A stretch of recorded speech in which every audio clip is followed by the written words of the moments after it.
Hello, fellow hobby hoarders. Welcome to another episode of the Hobby Hoarders podcast. I am Sam, and I'm gamed. I am joined by my co-host, Matt Geary. Yay! Oh no. Yeah, it's a thing now. It's a thing now. was it one's and one off, two's a coincidence, and three's a pattern? Yeah, that's it. That's what it is. I think it has been three. I don't know if in the official podcast it's been three. I think in the This is the other second sites. one for the official. Yeah. So at some point we'll need to decide if we're going to mention those other two or if we're just going to move on. We're going to tell you one more time, there are two bonus episodes, full-length, Patreon-exclusive episodes on YouTube. You can watch in full 2.5 hours of listening to these wonderful Celtic lilts. With audio problems.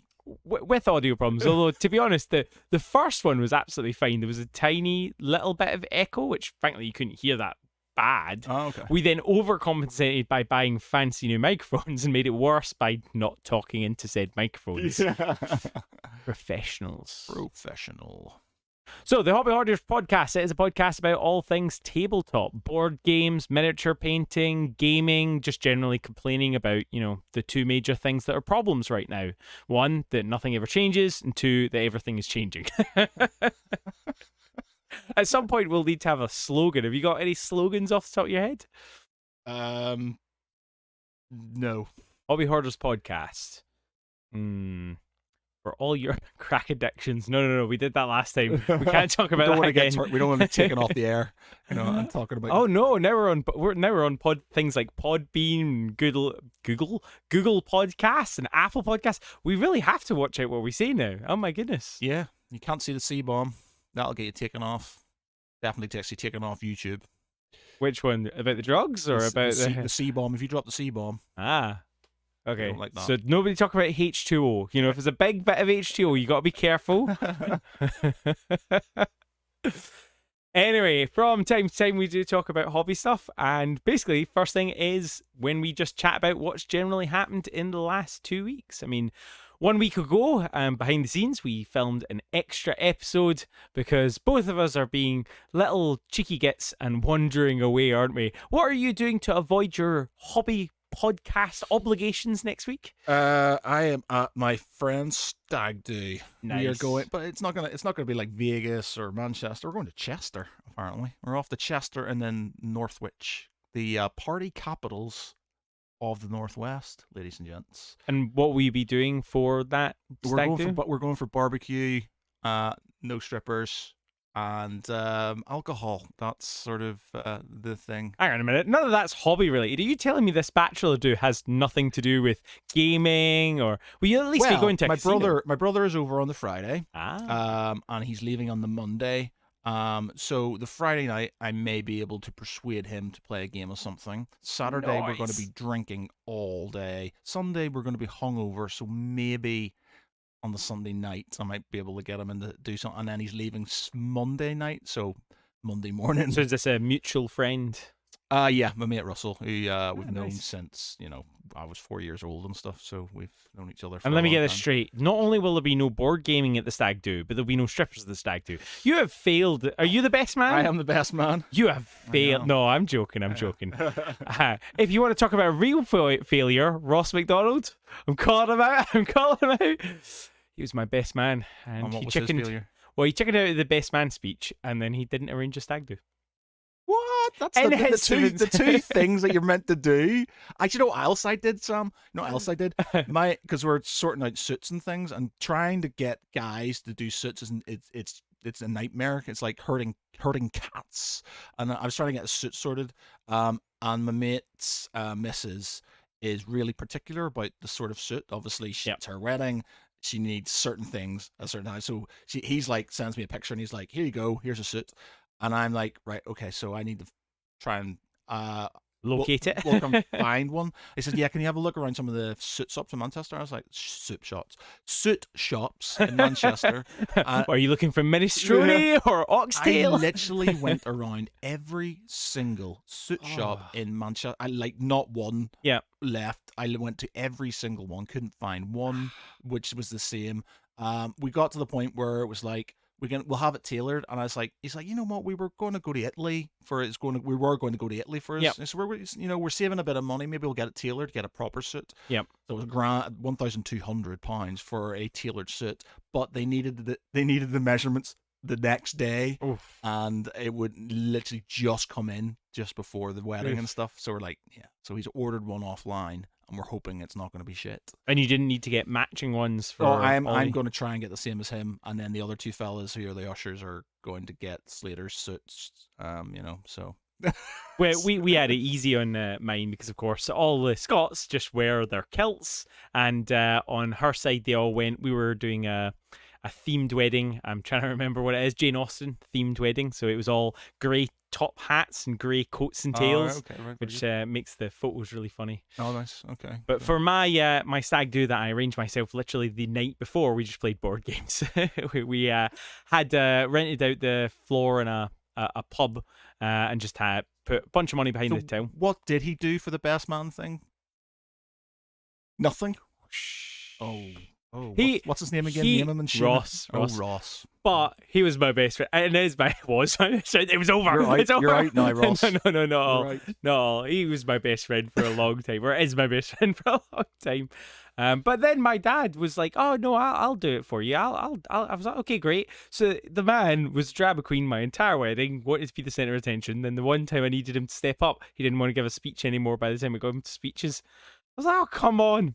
But thankfully, I have several good friends who have since actively written me best man speeches and like delivered them to me. Like when I've had them out for dinner, just randomly they stand up and be like, I'm going to. Well, at least it was all the ladies. None of the guys have. No. I'm watching you. Not boring. my speech writing's not too bad, to be fair. I generally cry. Other people cry. There's lots of crying. Are you an ugly crier? Yeah, I'm pretty bad. It's kind of like Ross from Friends and stuff, where he always gets sort of. I'm not too bad at them, but my sister, my best friend, and my sister. But yeah, so yeah, I've got that to do for my mate. I've got an idea of what I'm going to say and stuff because we've known each other for 36 years, 35, 36 years and stuff. Wow. We've known each other since we're like 4 or 5 years old and stuff. So it was a long time. That's really cool. Have you managed to do any hobby-related things? Yes, in the last 2 weeks? I have. Wow, that's incredible. Oh, we're not showing it at the moment. It's right here. So in the last episode, you called me out. You were like, oh, so you can paint 200 models, but can you paint one model? Well, due to maths, yes. Did I call you out, or did I just say? You pretty much called me out, or at least I've plastered that in all my videos and all over social media. Fake news, slander. Fake news. So how have you found like putting did having a deadline? So you're very much used to painting on a deadline for tournaments, and God knows I do it as well, where it's like 2 days before the tournament you're going, this one you had a deadline, but it wasn't the same sort of seriousness. How did you find it? I liked having something to aim towards. It was good to actually do one of the busts that's been sitting there and not being painted. Battle the backlog. Yeah. But as is always the case with Matt, I get really like, I'll do something like the face. Well, we'll talk about it afterwards. Yeah. But I get sort of to a point where I'm just like, I need to do this over again, all right? And I'm sort of my own worst nightmare with things. So there's lots of things where I'm just like, I've overdone them, redone them, tried different things, failed, started again. But, I guess it's the only way you learn, by sort of kind of doing stuff. Yeah, but I'm really bad at finishing. Yep. And my problem is, and you can see we always point to this model here. It's like, I get to a point where it's like, that's good. And then I start to panic because anything extra I do onto it is going to probably potentially ruin it. So for you, paint jobs, they don't relieve your stress then? It sounds like they cause a different kind of stress. No, they do and they don't. So when I'm doing them, and I was listening to the news or I listened to a podcast, I listened to our last episode and stuff, and we both think that we are hilarious. Every time I'm editing the podcast, you would think sitting there for 2.5 hours, I'd be like, oh, I'm listening to us again. I'm in stitches. I'm absolutely gutting myself at us. Claire, my wife, she finds us reasonably funny, but she doesn't think we're as funny as I think we are. Well, yeah, so I just get to a point where I'm like, yeah, I'm gonna ruin this, and because I don't add varnish and stuff to sort of to tactful mistakes if I make Is that because you're afraid of varnish? I know I've got a crippling fear of varnish. Yeah, I am a bit of a sort of it's something about, you know, it's not a skill I've sort of like I do like certain models I will varnish with satin varnish at the end, but there's the whole doing it in steps. Yeah. One, it's because I'm a lazy fucker and I don't sort of want to do an extra step onto something that it already takes. I want to enjoy it. But then it gets to things like there's a bit in this one where I'm just like, oh, my friends are like, you need to do this, and I'm like, as soon as I do that, I'm either going to ruin it or not. And I'm just like, so I did it. It's not looking too bad, but it's just like I was very confident when I was talking to you, and then afterwards when I looked at it later, I'm just like, yeah, not so confident anymore and stuff. I was just sort of like, there's certain parts of it I'm just like, I will do that again. But if it makes you clinch the W, will you still change it, or you keep it if it clinches you the W? It's not about the winning, man, because I don't. What? It's not about the winning. It's absolutely about the winning. Otherwise, I'm out. I'm done. It's just good to have something, you know. Yeah. Even though he's not finished and some of those other things aren't fully done and stuff, they're good. They look all right in their case. So the thing is nobody else will know that they're not done, and they look great. Yeah. So you know, so having them in there. It's good. It's filling the cabinet, so you know, and it will be. And having something like this, which we might do more regularly, will help with my backlog. And if you want to join in, you can join the Patreon, and you can get invited to our Facebook group that doesn't exist yet. And we'll announce these kind of competitions as soon as we've recorded the podcast, so you'll have 2 weeks as well, and then we can hopefully present some of your pictures alongside ours. Sounds good. There are no prizes. I guess you get to be prideful that you beat us.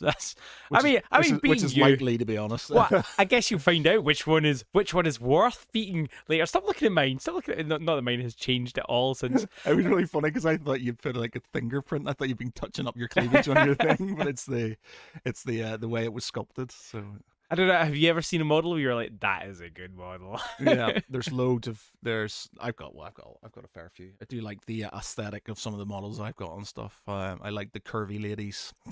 Oh, I mean, we'll chat about it in the news section, but Miniac has new models out, and I very rarely buy models specifically to paint them, but some of those I really do want to paint. Maybe I've been done in by what would it be called? Capitalism, advertising. Yeah. I am so, you know, when you walk past those stands at the end of aisles and you go, ugh, just because you put the new sign in a red label, no sucker's going to fall for that. I fall for it. I fall for it every time. You couldn't have sounded more Scottish if you tried. Like,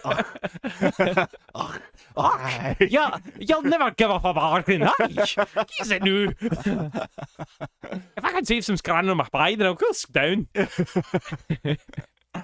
Maybe we should learn Gaelic and just we should become a Gaelic podcast. I mean, they always say niche down.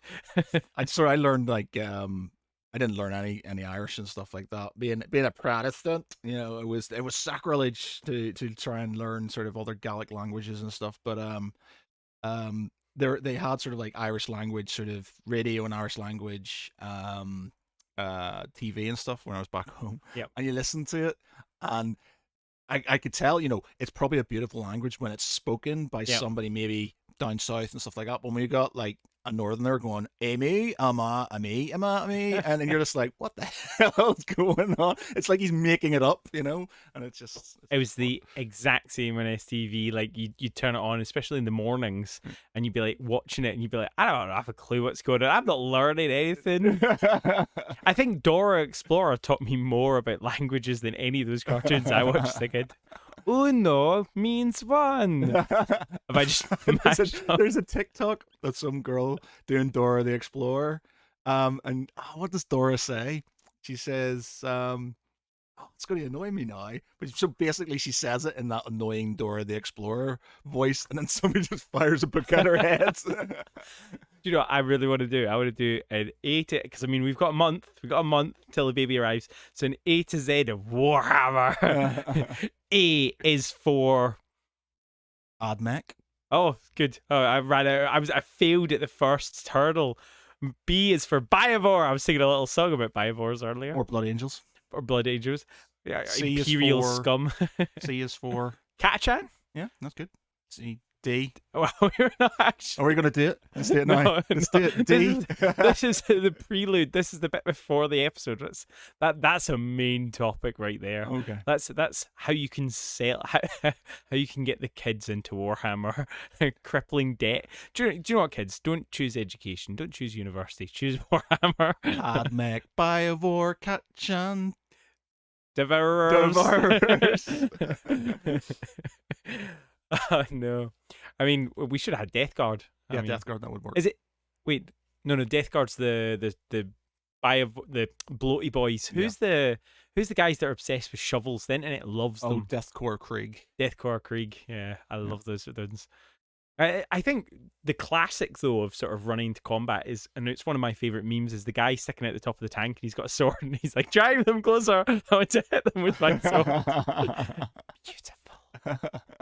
I mean, one thing I would love to talk about is like sort of realism in war, and I'm re-listening to the Gaunt's Ghosts at the moment. Yeah. It's meant to be really good. I'm not listening to any. What? I've sent you some of the links. I You know, can but I've definitely got them. I've got loads of the stuff. It's just I've not had time because I've been listening to the other. good. So I'm currently listening to Joe Abercrombie's Red Country, and I've got.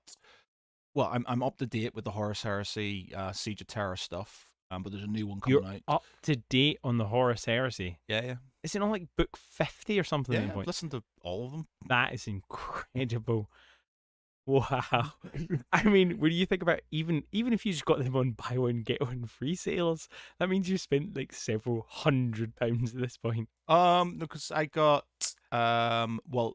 originally I had some downloads. Not okay. that I swiftly. find them somewhere. Humble bundles. Humble bundles. And then more recently, I do have an Audible. I mean, you do have Audacity to Yeah. just find them. Yeah, I Audible account, and I went back and got all the main ones that I liked. Yeah. Because I had you buy one, you get or you get 5 for the price of 2 or whatever. I mean, that's something that I'm really generous about, because you actually had Gavin Thorpe on one of your podcasts, didn't you? Gav the Thorpe. Geek Pride podcast. Yeah, we had Gav Thorpe. We also have had we were going to have a couple of the other Black Library writers, but we Pete hasn't pulled his finger out and sorted it out for us. But we are, Gav said he'd come back on again. He was really interesting. Hey, who is it that does because one of my other favorite series is the Eisenhorn series. Oh, that is oh my god, Dan Ambit. Dan Ambit. Yeah. If you get him on the podcast, I want on the podcast. Yeah, Dan Ambit. Yeah. Not that you get them sign anything or anything like that. Yeah. Do you know what I actually think, and this is a controversial statement, I actually hate my signed copies. Really? The reason I hate them is they take up room, and I have to buy a second copy because I won't touch them. Oh mate, I'm the same. Like I've got when it comes to all the this is how much of a nerd I am. So the Horus Heresy series, I didn't start listening to him, reading them until later on. So I'm now going back through eBay and through their pay, print to order sort of service that they do sometimes, and getting the hardbacks for all of them and stuff. So I've got although a lot of them out of print. Loads of the older ones and stuff. So they're quite hard and they're quite expensive. So I'm trying to find sort of reasonably priced versions of them. So getting hard copies of them, got about half of them, I think, at the minute. I started sort of collecting them later on. I think when we were in number 40 something, that's when I started thinking again. So I've got those ones, but it's like when it comes to the Siege of Terror ones, I have a hard copy that I can leaf through if I wanted to, and I've got the limited edition leather bound one signed limited run one signed, and they literally just stay on the shelf, do not get touched. They just sort of I'm surprised they're out of their box, to be honest. They're just in there. They come in this little sort of kind of paper, black sort of tissue paper sort of kind of wrapping and stuff. So it's like I'm like panicking, like taking it off slightly and just like being but yeah. Claire has something similar where she has the signatures she'll have a nice you get from like actors and stuff like that, and she has them all like beautifully stored away in like tissue paper and boxes, and then never takes them out of the box. And I just don't understand that. I can't. The horror on her face. She bought me my first ever pop. She collects pops, and she bought me Groot. Oh my god! You just took it out of the box. Yeah, it's a bobblehead. no, but you just took it out of the box. And she's just horrified. We have like a shrine that the cat occasionally knocks over. It's on top, upstairs, one of the bedrooms. It's on top of the bookshelf, and they're all just stacked to the ceiling, and they do not come out of box. They do not Well, come it's out like of my box. Lord of the Rings figures, man. They sort of stay in their boxes and stuff. The only time they ever come out of their boxes if I've got basically, um, that I love you if I give you one of my Lord of the Rings figures and allow you to open it. And that's Just to very look at. You didn't give them to keep. No, just... I've given my friend's little boy Oz. He came in here and his eyes were just like wow, and he's just sort of like he's a great kid, and I'm the godfather to their new kid Freddie. Mm-hmm. But he was in here and he was just looking at them and stuff, and I went, I've got a double of this one, so I gave him. Oh right, okay, thank God. I didn't give Thank him God. the original. I was gonna say that's still like I reckon it's probably still at least a £50 to £100 gift you just gave him. Yeah, I give him a double and I let him open. I mean that one there. Does that the ring wraith? Does that say £9.99? Yeah, $9.99. Yeah. No, Yeah, there's no way. I've basically got every single one. Bar there's a Gimli that came out in Australia only, I think. Wow. And it's so hard to find, and I can't get them. Like I was. Do you know what it's called in case we've got any Australians? It's Helm's Deep Gimli, Helm's Deep Gimli, and Nice. I can't find them anywhere.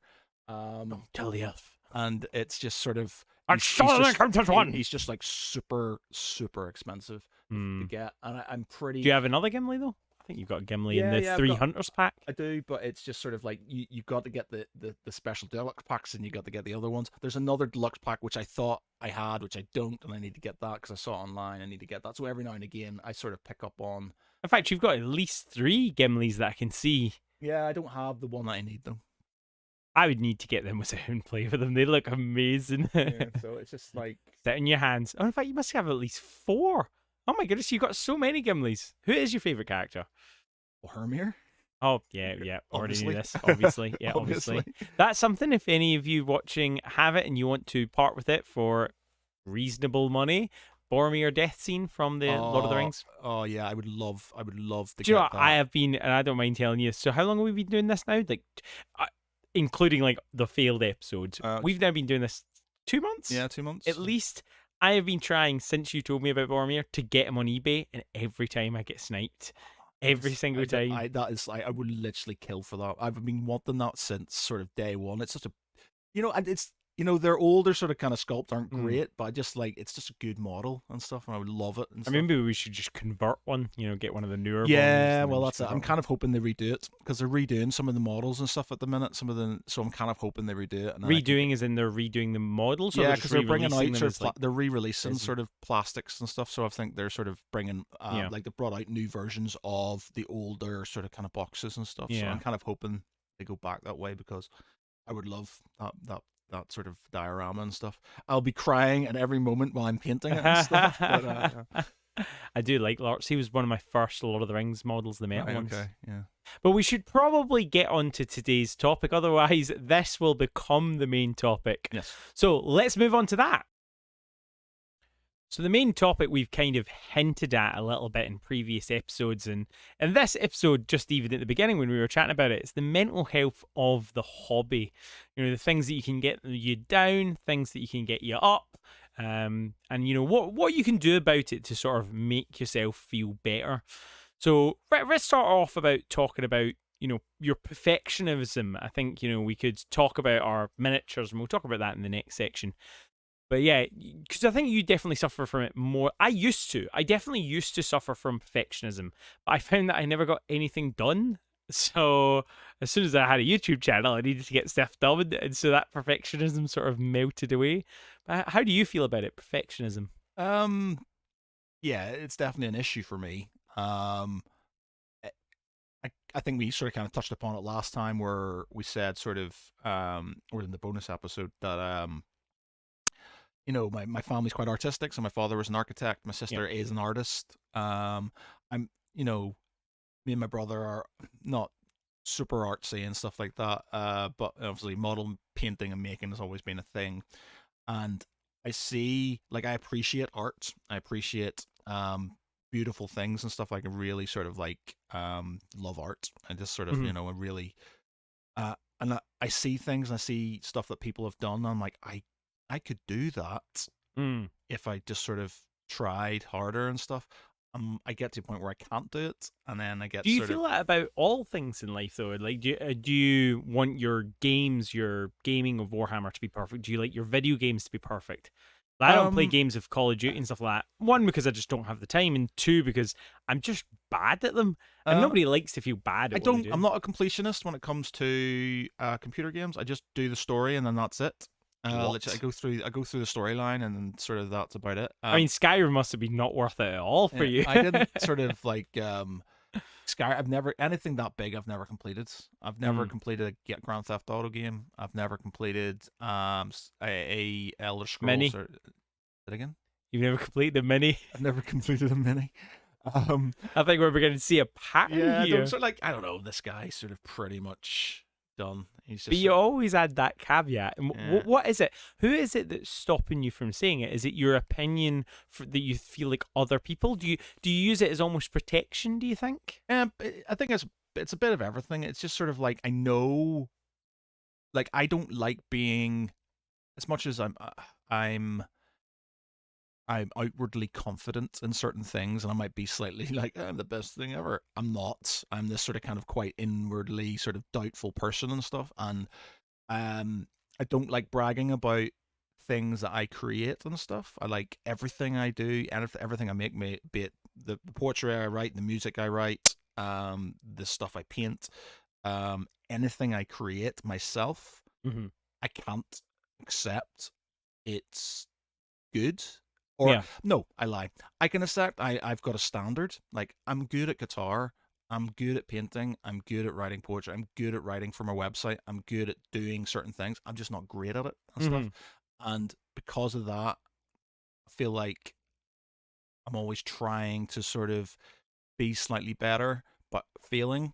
Because of that, I'm always sort of a bit more down on myself. So I'll never brag about sort of mm, my creation and stuff. I'll say it's good, but I'll never say this is the best thing ever. This is really good and stuff like that because I know I could improve and stuff. And because of that, I'm just sort of like when we show our models, I'm like I'm not even sure I want to put this on heavy metal and stuff because I don't Yeah. want sort of them who are amazing painters Yeah. and stuff just kind of going, yeah, man, that's not bad, but and then But they wouldn't do that. I would say the majority of people wouldn't do that. They would only give you criticism if you wanted criticism. yeah, I don't mind constructive criticisms. Yeah. That's not an issue. I'm not I mean, so that's a whole other topic. We yeah could talk about what is constructive and yeah what isn't. yeah. But I don't mind like if somebody shows me how to do something, like for example, this guy who's been on the Geek Pridecast and stuff, um Mr. Roper, basically Chris Roper, we worked together. He worked mm-hmm. in I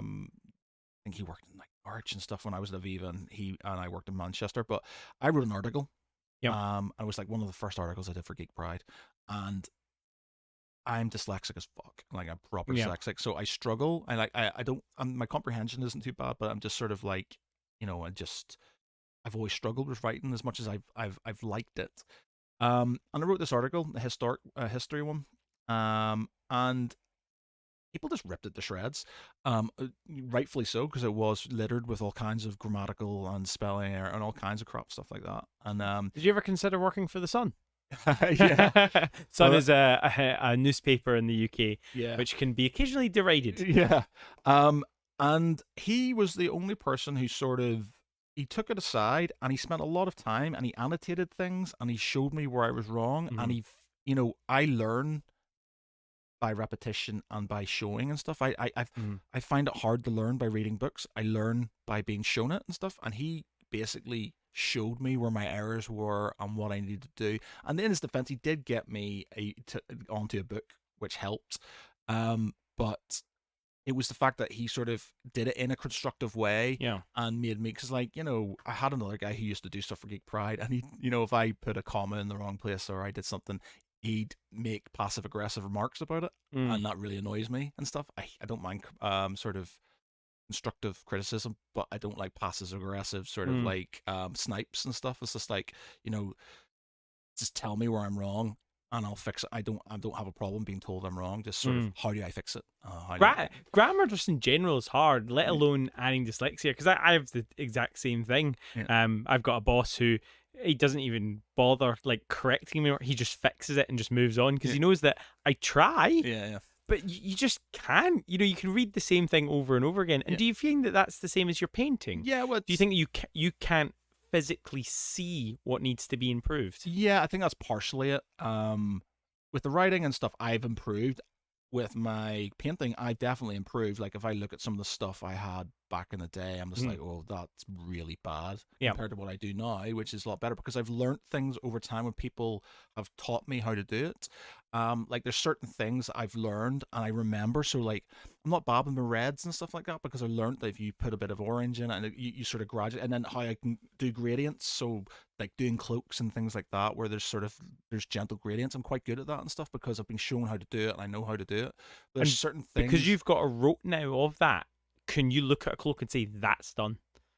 Oh like, yeah, is like, it that kind of thing that can help yeah, you? so that custody that's in there, I would say his cloak's done. There, I've got that to me looks sort of like pretty sweet. It's the only thing I was pretty proud of and stuff because I was just like, the gradient's really good. It goes through about 5 different layers and it looks kind of natural, and that to me feels right and stuff. But there's other things because I'm not too sure about them, especially when we're talking about some other stuff is like faces and things like that, and I'm like because I'm guessing at how to do it, or I'll watch a program, I'll watch them do things on like Duncan on YouTube, and I can't seem to mimic what they're doing. It frustrates me, and then I get a bit like, this doesn't look like this. It's always cut. Like, do you think that if you had someone showing you brushstroke for brushstroke, that would help? Yeah. For me, it's very much a case of if somebody showed me, they had one and I had one, and then if I was making mistakes, they would show me how to do it. I think that would be easier for me. Have you considered attending an actual in-person class? Possibly, at some point in time. Yeah. It's just. Yeah, I think it would probably do me some good and stuff. It's just like there's certain things, and it's like colors are a massive problem for me, because there's certain colors I know work together, but then there's other things I'm like, well, those don't seem to like. We're doing the skin tones, which I always thought I was quite good at. I wasn't getting quite right, and it was sort of they were looking too bright and things. But then you see people who are doing it, and they're using these weird colors, or in my mind, weird colors, or they're using a lot of whites and things like that. And I'm just like, theirs looks so awesome, but when I look at mine, it just looks too bright, and I don't understand why. And I'm just sort of, I'm trying my best to follow along. And there's another thing that I do, and I think it's just what you do with, when you've grown up painting 40K and stuff, is like, I was watching Squidmar, the guy Squidmar, because he was doing a masterclass on Emil. Yeah, on skins and things like that, and he was talking about island highlights and stuff. So it's like literally island highlights. So basically, what you do is it's darker in the recesses, and then it gets up to the top. But the way light works, if it's in a direction, you're not going to get that. Right. So it should be like this. And my mind keeps on telling me, but the light needs to be here, and then it needs to get darker as it goes down here, and then you get that sort of 40K look where there's big dark sort of kind of lines where the recesses are, and it looks fine for what you're trying to do. But when you're trying to do a bust or something a bit more professional, it looks slightly more naff. And I was like, I want to be able to do that, but then he was sort of painting colors sort of like bright into where I would think shadows would be, because there's hair there or something like this. But he's like, no, because the light's coming from this direction, and it would do this, and I just can't get my head around it and stuff. And because of that, very sort of like, because I can't do it, I get frustrated. And it's the same with my guitar playing or anything I do. I get frustrated if I can't do it. Over time, I get incrementally better, but I don't learn fast. I learn quite slowly, and that's why I'm very iffy about things like, oh no, that's not finished, because I know I could do better. So there's always sort of things I know I could do that bit better and stuff. I know the cloak, I'm pretty confident is pretty bang on, because I don't think there's anything more you could do with it other than maybe adding some weathering and stuff. That's another thing, weathering and stuff. That's another thing. But so before we move on to the other things that can cause you stress, what would help you to combat your perfectionism? So we've already sort of chatted about doing something by rote. You like to learn something like your red cloak. And I mean, what that could mean is you could only paint models that have red cloaks. Well, I do, man, because my golds aren't too bad, and my reds aren't too bad. And You aren't a Custodes player by any yeah, chance? well, the thing is, I do actually have no. This is the thing is, I'm a Space Wolf player, and Yep. this is and I'm not just a Space Wolf player who uses the Space Wolf Grey. Yep. I use a airbrush Wolf Grey from Vallejo, which only seems to come in the airbrush and it's like a bluish tinge to it. Yeah, It's yeah, I know so the one. hard. It's so hard to use. I don't make it easy for myself. So using that color, I do have Custodes, which I'm not. Like I said, I don't think my goal, because again, one of the first tutorials I ever sort of kind of sunk into my head was one from an heavy metal book. But it was well done because it gave you, each picture showed you the next step Yeah. on what you wanted to do. Rather than what they tended to do, which was picture 1, picture 2, picture 3, magic, Yeah. picture 4. Yeah. Was every step, you had literally every step of the way, and it was going from a brown base layer to a bronze to a darker gold to a lighter gold to a gold with a bit of silver to a bit of gold with a bit more silver, and then a highlight with a silver and stuff, and that's stuck in my head. So my golds aren't too bad, and I've had a lot of people when I do play my Custodes, and I did it before it was cool, by the way, just an FYI. I was running them before it was cool. People have said they're really good golds and stuff, and it's just like I'm happy-ish with my golds. Like, I think there's certain bits I could do better, but I'm pretty happy with my golds. I'm happy with my reds and stuff like that, because I've learned 2 things. I'm pretty confident with them. It's So all if you can get faces done, then that is a model. You don't need to do anything else in a model. Maybe a power weapon. Yeah, well, yeah, and again, sword. I tried. I've tried. And we'll show it today. But I tried the Duncan Rhodes. Take me home. The Duncan Rhodes. What's it called? Power sword? That's not a power Lightning? sword. So it wasn't Flame? lightning, it was the flamey one. It was the one that looks like it's come out of a forge. So Yep. I tried that. Now, it doesn't really? look, it doesn't oh no. It doesn't look as good. It doesn't look as good as his. But you tried it, but I tried it, and it was literally, I did step by step while he was doing it. So I was just like that. And there's certain, I did exactly what he told you not to, and that's overdid it. And that's my problem. I overdo things. He said don't, because as soon as you overdo it, it's hard to fix it and stuff. Yeah. So I slightly overdid it, but it's just like it, and the type of sword's slightly different than one he was using and stuff, but it doesn't look too bad. I wouldn't say I could do better with it, but I was learning from what he was doing and stuff like that. So is there anything else though? One thing I will say is there's 2 funny things that came to mind as you were talking. One is that famous painters, or just in fact any sort of Renaissance painter, and I want to say Turkish weavers. I could be completely wrong. Not Turkish. There was the big one that has elephants in Age of Empires. Persian. Right. Persian rug makers. They'll always put an imperfection in their works because nobody can make something perfect apart from God. Oh, right. Okay, that's right. I believe that was a saying. Apologies, I'm not the historian. He is. If I've got this wrong, he should correct me now, or I'm correct. No. But they always say that, so I always think like that's one way of thinking about it. But the other thing I was thinking was forgotten. Well, it's not something. It's something I struggle with. It's not like I get upset with myself. I'm disappointed in myself because I'm not doing something. I'm definitely better than I was. In everything I do, I get better at it and stuff. It just takes me slightly longer than maybe your average Joe to learn things and stuff. But I'm better at things as time goes on. And because, I'm proper ADHD and I sort of flit around and stuff like that, I come back to things and then I do sort of progress with them. Sorry, I've remembered what it was. It was an example with vases. Basically, what it was is they took students and they gave some of them 30 days to make 30 vases. Mm-hmm. And the other ones, they gave them 30 days to make a single vase. I'm just doing that to troll people now. And guess which one won? The 30 vases? The 30 vases in 30 days.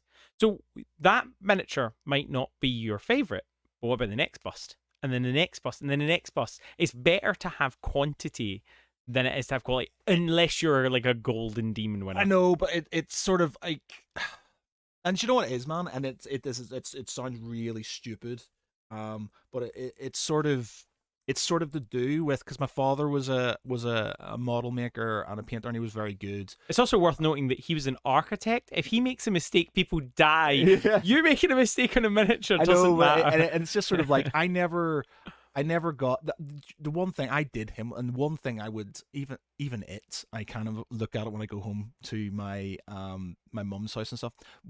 Before he died on Father's Day, I made him a because we were sort of into Napoleonic history and stuff like that. So I bought him. He bought me the sort of 95th Rifles escape retreat from Cadiz. Is it Cadiz? I can't remember. This is really bad for my history, but anyway, basically when they were running away from the French in 1805. Sorry, you said something wrong there. Did you autocorrect? Running away from the French? You mean the French were running away from them? No. Hey. The French get a bad rap. I feel bad. They win a lot, to be fair. Yeah, But it's because of Google. Yeah. Google used to be able to type in French victories, and it would autocorrect to French losses. It's bad. Yeah, you get a bad rap. But there you go. You can check one of my history TikToks. There's one on that on there. But yeah. So he gave me because I like my Napoleonic stuff, and they're sort of like I can't remember the scale Fairly of them. big. Yeah, they're fairly 55? big. Yeah, 55, and they're big medals. And I bought a plinth for it, and I painted it, and it was one of the because he was ill, so I painted one of the injured 95th Rifles, and I spent ages on it, and I was quite happy with it, and I sort of put it on the plinth, and I sort of painted the plinth, and I did it all sort of nice, so I got it, and it's sort of like, here you go, Dad. This is because everything I've done hasn't been great. When I was growing up, again, I was flitting around, and I wasn't really picking thing, and I wasn't sort of, I remember sitting down with him once, and I'm getting hooked up now. Apologies in advance, but I remember sitting down with him once, and he was going to make a model plane with me, and I shooed him off because at the time I thought I knew better, and I regret that. To make you feel a little bit better, you're going to make me choked up as well. No, we're not going to cry in this podcast. My brother, because if you're going to share something really sad, I'll share something really sad as well. My brother, very last day he was alive, said, "Do you want to play a video game with me?" And I said no, because I had a long day at work. Got up the next morning, got home from work. So you never know when someone gives you that opportunity. Make time. Make time. Well, that's it, man. And it's sort of, what was that? It was just sort of like I wasn't a good. He was trying to help, and I wasn't sort of listening at the time because I was quite young. I was just like, no, I'll do it myself and stuff. And he just went, okay. And I've always felt like he's not seen how good I've gotten over the years. But you got to give him that minute. Yeah, well, that was it. That sort of, but it's never. I don't think it's fully gone away. I think it's just always been that sort of need to prove yourself. And I think it's sort of a deep-rooted sort of thing. This is well deep for a podcast, but it's. I think there's a deep-rooted sort of daddy issues within that and stuff. So it's it's hard to sort of let go of. You almost don't want to get better than you were at that stage. Because then he won't have missed anything. Yeah, or is it not quite as deep as that? Or? I don't think it's that. It's just more. I don't know. It's like a pride thing. I just want him to be proud of it and stuff. And it's hard. Well, there's like I've got a. Let's see if I'll find it. But basically, when he died, I got these little glass vials for his ashes and stuff. Now, the idea was you take them different places with you when we went on holiday, and we bury them and stuff. And I was doing videos of me sort of kind of putting them in different places that we'd been. And if I went on holiday, I'd bring one with me. But I kept 4 of them aside, and I made it's another plinth. And like one of his favorite films was Kelly's Heroes, and you could get Kelly's Heroes figures. So I made a plinth with a crate which sort of looks like the crates where the gold from Kelly's Heroes was in it. Yeah. And it sort of says Killjoy was here, and it sort of has his initials in it and stuff, and the gold is his ashes basically, and I also put some of his ashes into the paint and things like that, so I made sort of that's really cool and stuff. But I can't the models that were going to go round. So there was 4 of them. I was Yep. going to put 1 on each sort of side. I've not been able to do it. Yeah. And it's just like, because every time I sort of go to paint them, it's just not good enough. Yeah. And it's been years now. Like, he's been dead 5 years now, and I just can't bring myself to finish it off, because it's like, And would you let like a commission painter, No. professional painter? No, it's too personal. no. Thing is, I've lost one of the models, so I'm going to have to go and try and get some new one. I think they're still online and stuff, so I'm going to try and get some more. But Buy them sooner than later, you'll Yeah. regret it forever. yeah, so yeah, I'll do. I've been meaning to do it for years and stuff, and it's not bad. Like, it's, again, I look at it and go, I could do that slightly bit better, but I'm happy enough with it and Mhm. stuff.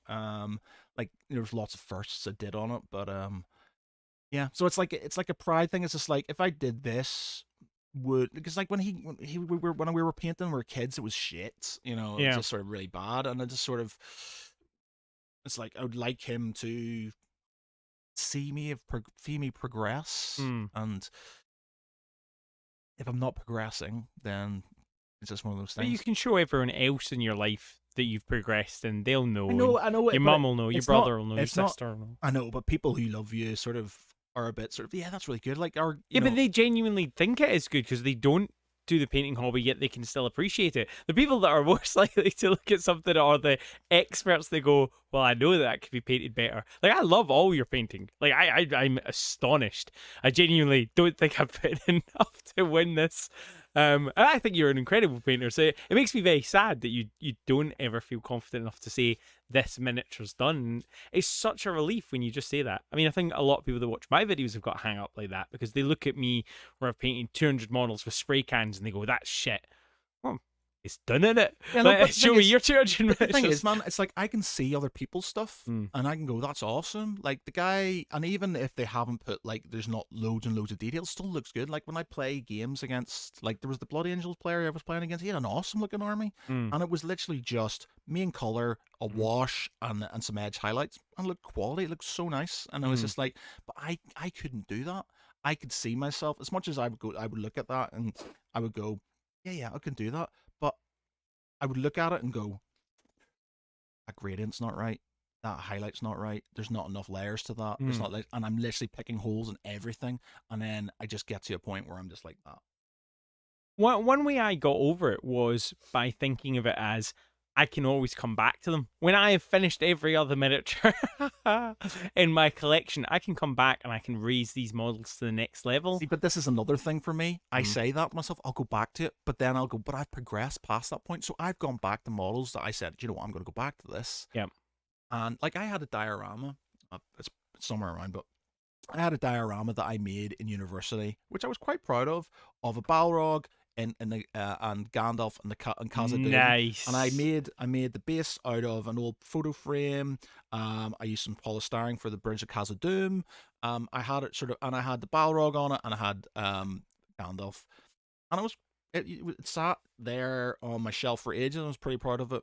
And I went, I could maybe do it better. I'll go back, and I go back now because I know that, especially my fire stuff's a lot better than it was, and I might definitely sort of, Gandalf could have looked better. I'm going to do that. And I looked at it and I went, I'm starting again. And I literally took it off. No. Spray painted it black. And have you redone it? I haven't done it. It's sort of just sitting there. And the thing is, because I'm just sort of heartbreaking. I just sort of couldn't do it, never because do I that. looked at it and just went, that's sort of bad. And there's another thing as well. It's just like, I did another diorama thing for my dad. I was doing some Panzer tanks and stuff, and again, I did it, and I did it for his Christmas, because he was notoriously hard to buy for Christmas. So I did this sort of kind of diorama of sort of like Panzers attacking sort of a winter village and stuff. And I go back and I look at because the thing was, it was so cumbersome that he just took the models off and stuck them on a shelf and stuff like that. But I look at them and I go, I want to read this and stuff, and I'm just sort of like, I can't. You've got so many miniatures that you can paint. Well, let's move away from perfectionism for a moment. Like I said, my suggestion would be, one, paint them to a level that you're happy with. You can always come back later.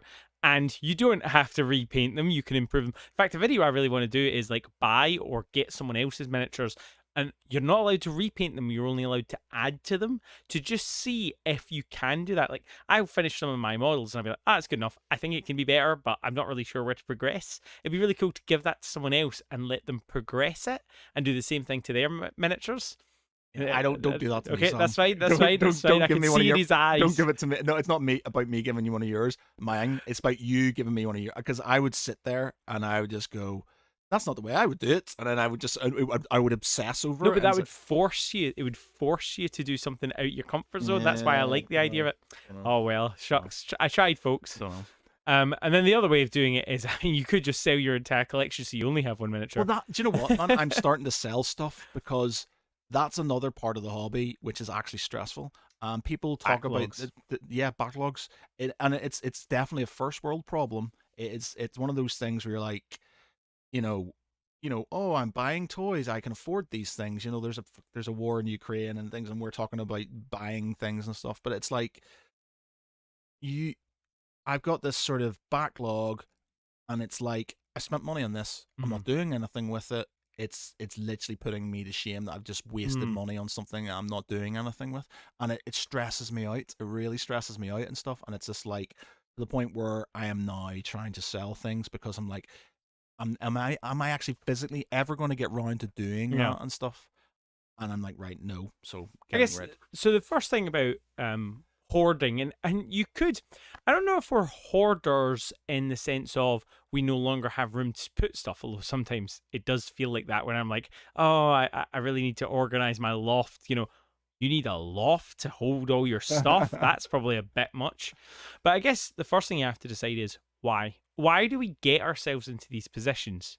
So I think the first one would be probably and it's so bad to dump your blame on other people, but I think part of the reason that I've got such a big varied collection is because I moved around a lot, and so I played with different gaming groups, and that got me into more systems. Is that one of the causes of yours, do you think? Or are you the you're the one that causes other people no to me, collect because them?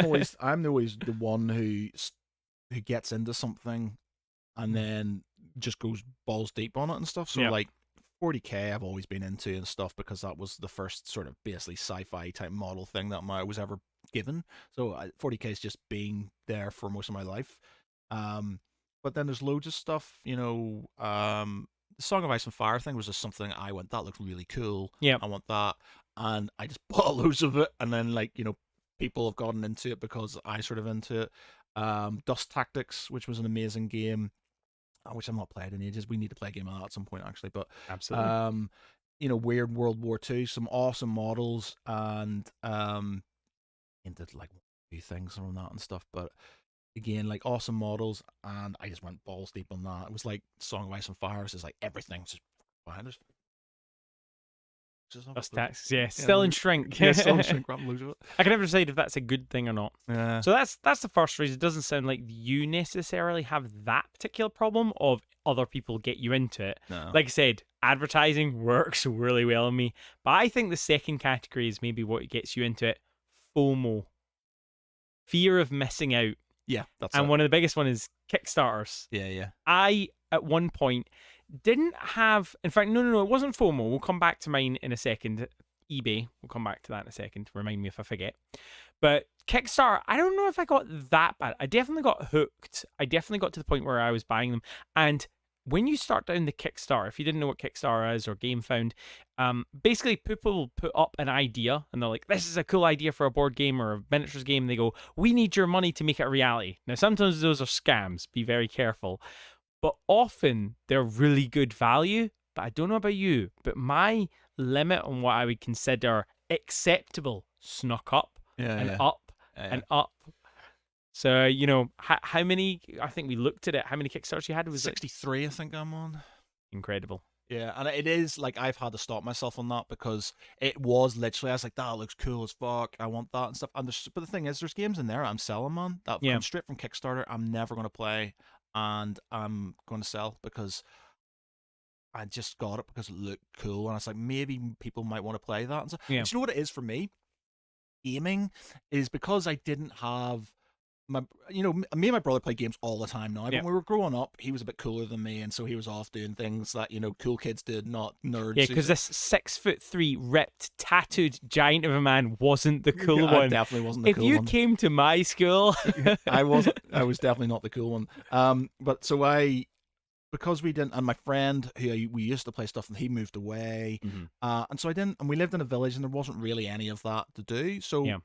I always had this thing that I felt like I had to have everything. So when people did want to Yeah. play, they could use my stuff. So I always like, oh, I'll get all of this, because that means, when my brother comes over, he doesn't have to buy anything. He can just sort of kind of play with me. Or if my friend comes over, or you come over, I've got everything there, then they Yeah. can just sort of kind of play it. Or it's like, oh, they might want to play that game, or they want to play this game, and I'm like, shh, and it's an addiction. So I had to stop myself, like cold turkey. Like, I've not, the last thing I backed was the Rome one, and I told Yep. myself that I was literally the only one I was going to back on Kickstarter, and I've not done one. I wasn't even Kickstarter game find, but it's the only one I've sort of backed in a while. Everything else that's going to come in is stuff I've backed a long time ago, and it's just sort of filtering through at the minute and stuff. So my solution for fighting the Kickstarter addiction was I don't log in and check anymore. I used to go on there every day and check out the new stuff, because if you get in there in the first 24 hours, you get an extra game, or you get an extra. So I don't do that anymore. I ban myself from buying new ones unless, like your Total War, it's something I've always wanted. Yeah. We chatted a little bit in a previous episode about the fact that they brought out a Monster Hunter board game. And frankly, that's cheaper than me buying all the models. Now, you could say just don't buy the models, but these ones come unpainted, so I can paint them. Which for you would be a nightmare. I mean, there's that gorgeous dragon. I know that we're going to be recording this 5 years from now. We're going to have little mini Sam here, who will be like 5 at this point, and me going, that dragon's cool. Will you ever paint it? And you going, yes. One day. Well, is this the next challenge, Sam? A big model? No, it won't be that. We'll come back to it. I do not have a model physically big enough to compete with that. I don't even know what.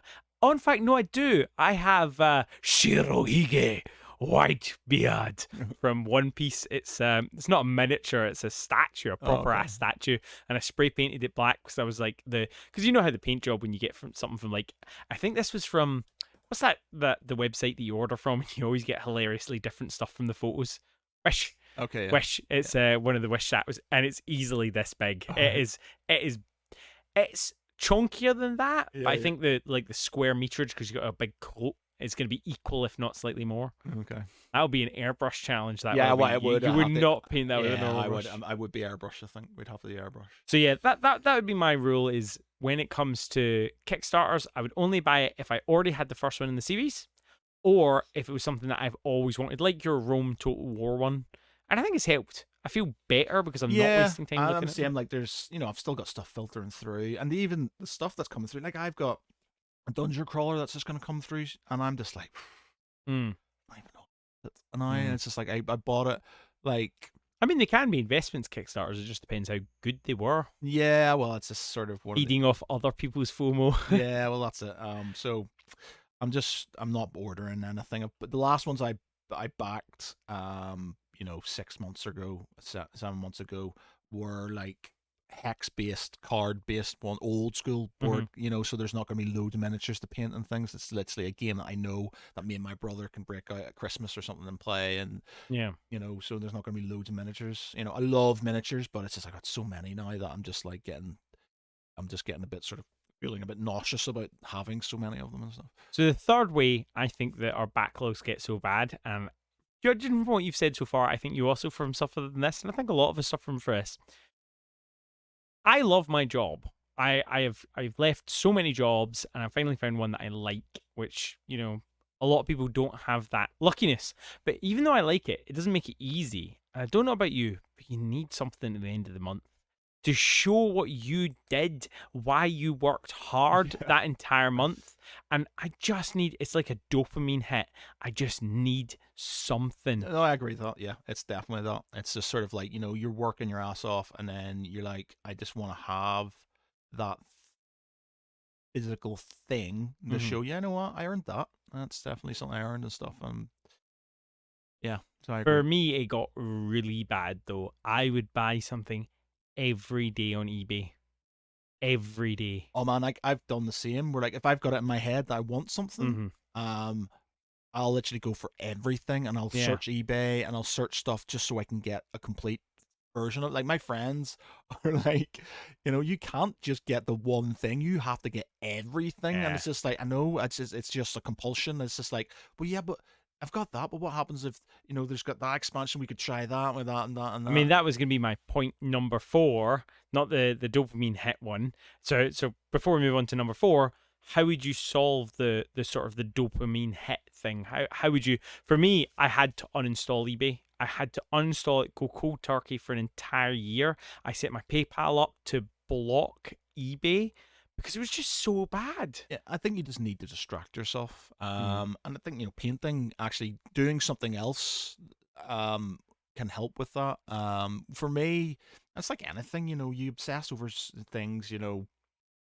Um, dating, models, work, the whole thing. You can obsess about everything and stuff, and the only way to get yourself out of that is to break this sort of obsession cycle and sort of get yourself into another place and stuff. Painting definitely helps and stuff. For me, it just sort of, I can zone out. It's like Yeah. everything sort of, I can zone out, stick on some audiobooks or something like that, and it does help. But you're right. If you're sort of addicted to certain things, you just have to go cold turkey on it. There's no I can be good. You can't if you can't trust yourself, then it's Mm. gone. It's like me when I'm doing sort of trying to lose weight and things like that. I know, like recently, if there's been ice cream in the fridge, I've eaten it. If there's been sweets Mm. around, I've eaten them. And even if I'm not hungry, I've just had them because that's just like a hand. I literally, if I want to lose weight and get back, the gun show and stuff, Yeah. no shit in the house whatsoever. Like, can't have it. I will eat bland food. I'll eat anything just to make sure, because as soon as the sugary stuff, Yeah. I'll have it. And it's so expensive as well, the Yeah, sugary stuff as well. yeah, I mean, but the only person that can buy that is you. yeah. But I guess, is it the same thing as buying miniatures? Is it giving Yeah, you the it's just same it feels like hit? it gives me that sort of sugar rush. It's the same sort of thing. You feel guilty afterwards, but it's like having McDonald's or something. It's like, oh, I really want that, and then after it's like, oh, fucking So the way you solve that is, one, you never go shopping hungry. yeah, 2, you never leave yourself in that position. If you're hungry about something, find something that's less unhealthy. So when you're driving home late, pull into a supermarket, get something healthy. So what is the miniature equivalent? I think you hit it on the head there. Funnily enough, funnily enough, actually doing something in the hobby seems to almost feed that same urge. I don't know why. Maybe it's because you see your backlog and you go, do I really need another miniature? Or you start building models and you go, I've actually got a bunch of miniatures that I've never built. So I wonder if that is the equivalent, or is there something more extreme, do you think, than that? um, no, I think it's just a distraction. You need to Mm. get if you are addicted, and a lot of us are, to sort of just buying plastic crack, um, you have to find a way to stop that. Mm. Be it getting rid of eBay, be it literally restricting yourself. Like I had a habit of going in, and when there was new things from Games Workshop, I would just buy them for the sake of buying it, and I stopped it now. I won't do it. I I haven't. have codexes, so we talked about how long back it's been since I Yeah, played 40k. yeah, I bought the codexes. I yeah. would buy the codexes as soon as they came out, and then never play the game. Yeah, just sort of and stuff like that. The only thing I would sort of now probably buy is if because they'll bring out a new rule set, and they'll bring out a limited edition version of it. So Yep. because I've got like when they started doing these really nice boxes for them, so sixth edition, seventh edition, eighth Yeah. edition. The ninth edition one, they only brought out a book, which was annoying. But yeah, so they've got this limited edition thing. I'll buy that because it's something I can But just play. when the next edition comes around, you could pick those up for way less. The Why not just wait? the limited edition ones, though, because they only do about 500 of them and stuff. Ah, don't tell me they keep their value. They don't.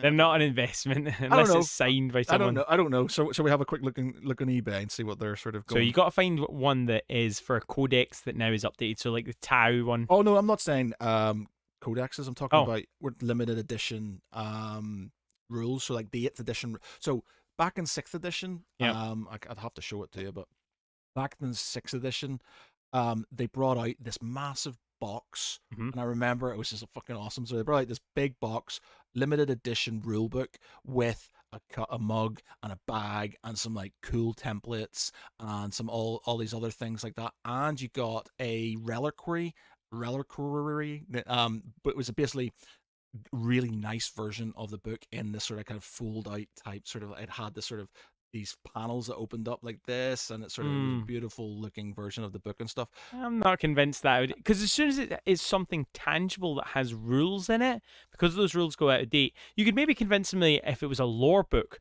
There's a lore book. What about the Rogue Trader? That's the 1987 Rogue Oh Trader. No.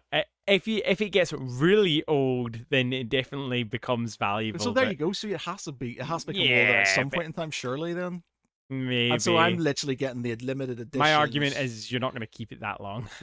I've not sold any of those. I've had those since. Well, I've got every edition of 40k. I've got the hardback version of Rogue Trader, the 1987 version of it, in pristine condition.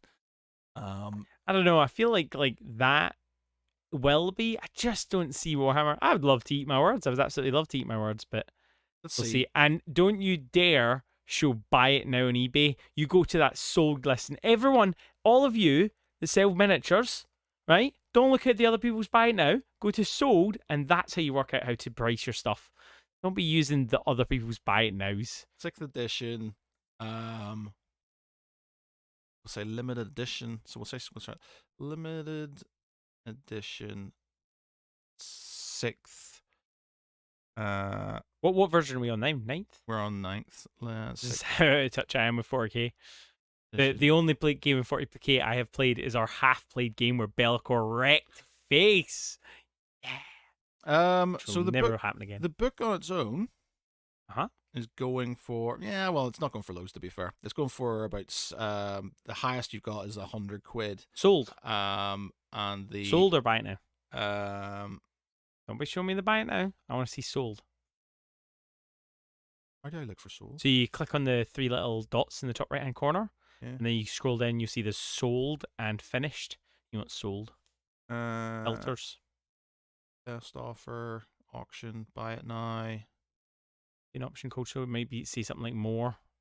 So you're using Apple, aren't you? Yeah, I'm using the app. Doesn't seem to Sorry, have it. Apple or Apple, yeah. So you got like there's ones for bids for 50, ones for 6, but that's literally just the book on its own. Like so the collection, limited edition collection that's gone for 185. That's sold. No, that's what he's got it on for. But like even those ones, I'm not sort of like the price isn't that doesn't bother me. There's pretty things and stuff like that. And they come, I mean, if they mean something to you. Yeah, they've got the sort of 7th edition and the 8th editions came in these awesome, and the Apocalypse rules came in this awesome like box that you opened up, and it had sort of like little trays that came out of it, and sort of the book itself looked really nice, and it had little sort of objective coins and things. So that stuff, I like, and I can display that and stuff. But I'm not sort of going out, there's a new tank, I'm going to buy it, there's a new thing. The only time I would maybe buy something new 40k wise is if Lehman Russ, the Primarch, who's being apparently rumored, but I don't know, I'm not sure. You weren't tempted by the Horse Heresy version? I'm surprised I've got you him. have that. I've got him. Oh, you do have them? Yeah, I've got him somewhere. Yeah. And he will be painted. He is half painted at this moment in time. No, well done. Yeah, and I did sort of like is Frecky and Big Gary. Doggos. Yeah, the dogs is well, they're named wolves. after Thor's, aren't yeah, they? Frecky and Grecky. Yeah, that's it. The two wolves. I'm sort of one's white and one's grey, black grey. So I've kind of half painted those, and stuff. It's just sort of highlights and things like that. Nice. I mean, if you ever want to bring them to the tabletop, we can always bring them to the tabletop. See who can win, Bellicor or a Primarch. Yeah. I mean, in theory, Bellicor is the first demon prince that he ignores invols, man. He's just sort of, he's just grim. It's just horror. All this ignoring invols and stuff like that. It's just. He's definitely the kind of player where everything else is overpowered. Everything else is overpowered. I keep on saying it. I'm midway through an article at the minute about how bad the rules are at the minute. I love the lore and all this stuff, but the rules are starting to get a bit stupid. They're playing up to. Games Workshop are doing what Games Workshop do. They want to sell models. and people get that buzz. So if they turn around and went Space Wolves are like super amazing, everybody would go and buy Yep. Space Wolves and stuff. And you'd be laughing because in a year's time you'd get them all cheap. Yeah, and then so everybody would sort of go and sort of like do. That's what they do. That's how they get people directed towards certain factions. So Yeah. they go, these are awesome new rules. These do, and people go, as you see from all the different sort of tournaments and stuff. People, especially people who want to be competitive, automatically go to buy those armies and stuff like that. So they make money and stuff, and that's how they do it. And I don't think it's good for the game because it's literally not playing about making a better game. It's about making the money. And the rules have been, they've always been pretty bloated. Then they cut them down, but they're getting more bloated, and the power creep's real. And I just think they need to really rethink their whole rule system. And I know people, especially 40k players, moan about everything, but it's like they need to sort of just sit back and stop and go, right, alternate activations. This, maybe do something like they've done in Apocalypse, where everybody goes, technically they go at the same time. So when you shoot somebody, they don't get taken off the board. You put a marker down beside them, and they get shoot back, and then they get the shoot back. So you're not losing everything straight away and stuff. I mean, that game we were playing last week, Company of Heroes. Yeah, that was a similar thing where everyone shoots at the same time. Exactly. That's a good idea because you're not lose. You can use units. Yeah, and it doesn't feel bad. Yeah, you're sort of, I get to use this unit and stuff, and it's sort of, it's good. And they just need to rethink the rules completely. The 9th edition rules were all right, but go one army going first and the other army going second, even if because they shortened the board down. But it's just too open to abuse. Yeah, I think, and I know this is completely off topic, but it stops it being fun in a way. It does, and I think that's where they're sort of, and they're laughing all the way to the bank because people are, they're, as you can see, especially over lockdown, their profits were going up and up and up and up, and because they keep on sort of, they're encouraging the match play thing, and they're going, oh look, in the Eldar they do this, or the Tau they ignore all invulnerable saves and they do this. People are like, I'm buying that, and so they're all buying it, so they're making loads of money out of it, but the game's suffering. I don't keep up to date on it, but it feels really rapid. It feels like the Tau Codex came out, and then the Eldar Codex is now out, and the Tyranids next. Tyranids are coming out. Was it always that fast? We're doing, and there's no miniatures with them as well, which I don't know if that's a good thing or a bad thing. They've brought out some new Aspect Warriors, and they've brought out, there's a new Kane coming out. And that rule set is insane. It is. It's a Titan killer. It literally. But I'm cool with that. But see, when your centerpiece is as badass as the lore, I'm cool with that. But it's my issue is because they do it in this monthly, even by sort of every 2 months way. It leaves other things behind, and in there, as a mark, somebody who wants to sell something, that's great because they can refresh and they can go back. So they're already going to go back to this. They're going to do a 2.0 Space Marines update. Wow, because they're popular, so they don't want them lagging behind. But they've got so many other armies to do. They're going to, and that's it. And then they'll bring out a new edition, and it's just like, and they'll just keep on doing it. They'll recycle, but the way they're doing it, as a business point of view, it's great. It obviously works. It's just not great. Like, it's not the rule set 40k. As much as I don't mind playing it, I don't. It's like I love everything about 40k. Bar the game. Well, I like the game. We've got at least one more section, I think, on the hoarding aspect, and I think clearly from quite a lot of emotion that came out there, there's definitely a gaming aspect as well. But the fourth thing I would say, and you mentioned it already, is going waist deep, or as you say, balls deep. Balls deep, yeah. So I'm also like this. Chris Little. Chris was telling me off because I hadn't shouted him out in the podcast. Thank you for listening. He is like you, a facilitator. He's the kind of person who gets really psyched about something and you just get towed along. And I'm one of those people that gets towed along. I have bought into so many game systems because of you, Chris. So many. And he's a genius because he never sells any of the models.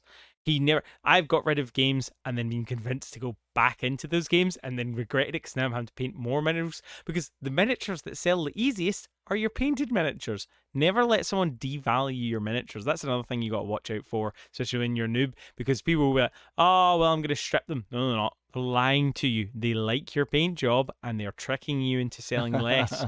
Genuinely happens. It's very sad. But I think you've said that you are one of those people as well. Why? Why does it happen? I agree with you. I think a lot of the time it feels to me like, I mean, I did it recently with it's Mantic's new Armada game. Yeah. Wrath of Kings. Yeah. Wrath of Kings Armada. And I bought them all. Now for me, the reason I did that is because I know not everyone loves sail ships. And I love sail ships. But I was never that interested in things like Black Powder because meh, that frigate looks like this frigate. Yeah. Whereas in Armada, this one's orcs. It's covered in orcs. It's got scrap metal on it. This one's ghosts. It's got ghosts on it.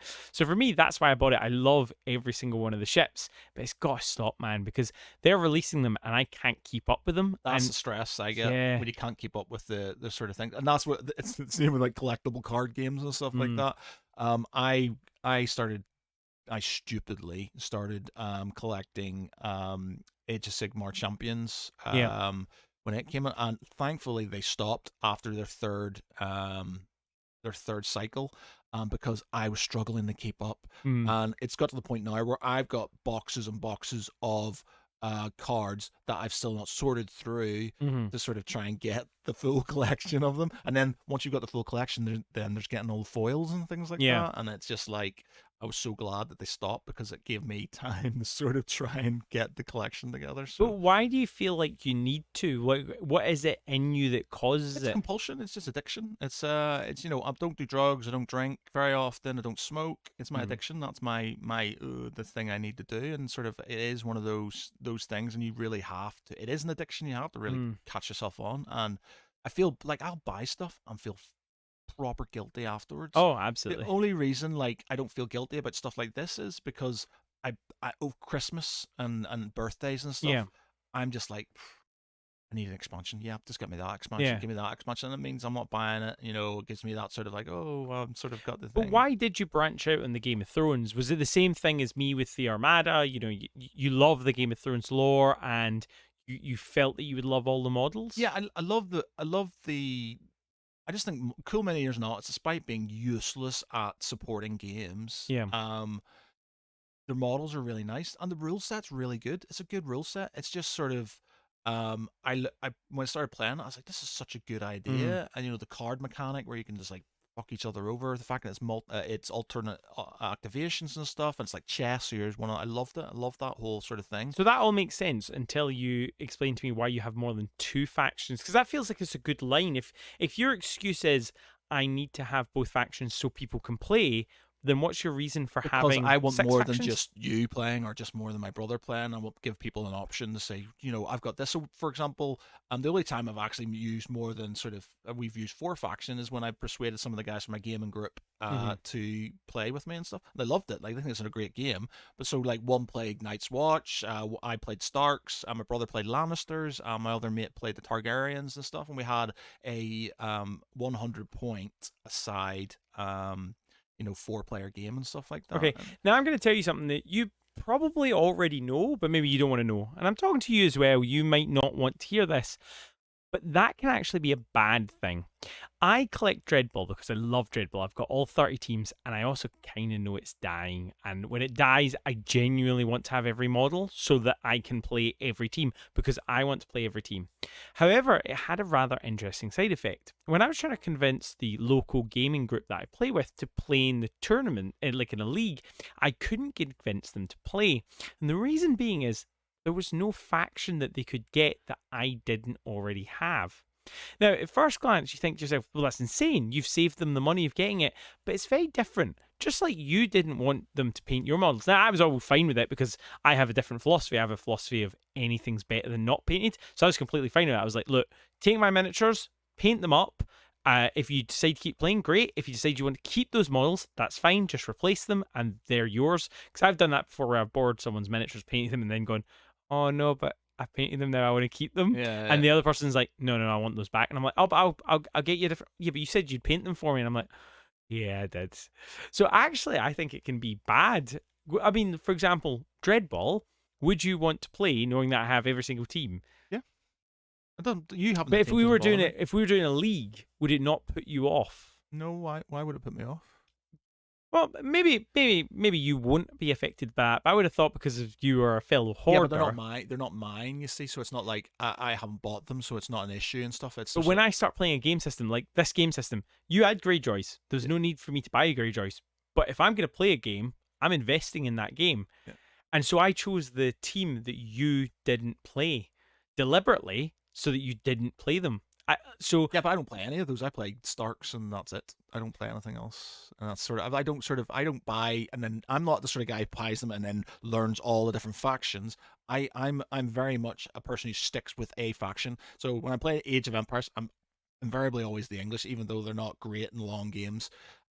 Space Wolves for 40k. I seldom deviate. I play. But this is because you so rarely get into other games that other people have convinced you to get into.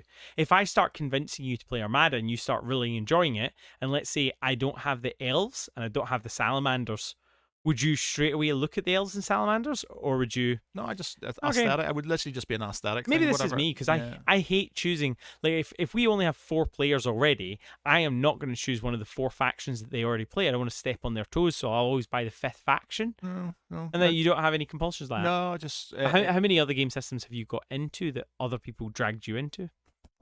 Every time I try and get back out, they pull me back in. Nobody's ever got me into anything miniatures wise. Infinity, I quite enjoyed after being told to sort of bribe. Like a couple of my mates love it; they bang on about it all the time. But I haven't bought anything. It's not like they've got the units, all the different factions and stuff. So we've had some intro games, and I enjoy it. And if I was to play it, I would probably buy one of the factions, and it doesn't bother me that they know about them and stuff. It's just No, it's not about knowing. It's about the fact that they already play them. So you Yeah. just want to play something different just to make your games more varied with your friends. No, doesn't bother me. I think it'd be interesting if you were in that situation more. What would have happened? Because I think you would. I think you would. So say there was 2 Imperial Guard players. You wouldn't choose to play Imperial Guard, would you? If I was a Stark player and you were a Stark player and it was perpetually Starks versus Stark, maybe I would sort of like try something different. But yeah. So what can stop you getting into this? Because you're thinking now of selling some of these, but what caused you to draw that line? For me, I think 2 is a stopping point. If you've got a little faction of both, have your main faction. It was because tons of the main faction. when I gave you those Greyjoys for Christmas, and it didn't bother me. Yeah. It was sort of like, do you know what it was?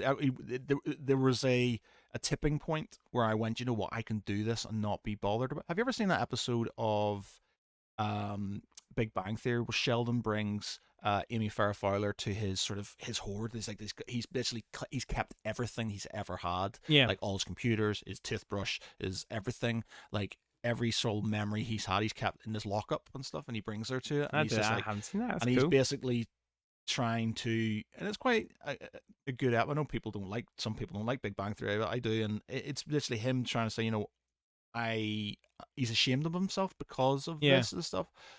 And she sort of saying, you know, would you get rid of anything? He's like really struggling to do it and stuff because obviously everything has a meaning to him and stuff. Yeah. And what shattered that for me was having a Tibetan Mastiff, because I left this door open and I went out, and there's a neighbour's dog that he hates, and he's obviously charged in here and gone through here, gone through where the curtains are, gone on the side, and he's trashed some of my knights. Yeah. And we've seen like he destroyed one of my knights, one of the painted knights and stuff, but it didn't bother me. Yeah. Because I don't play it. I'm not really that fussed about it. And he literally destroyed it, and I didn't even sort of I just went, oh well, and I threw it in the bin.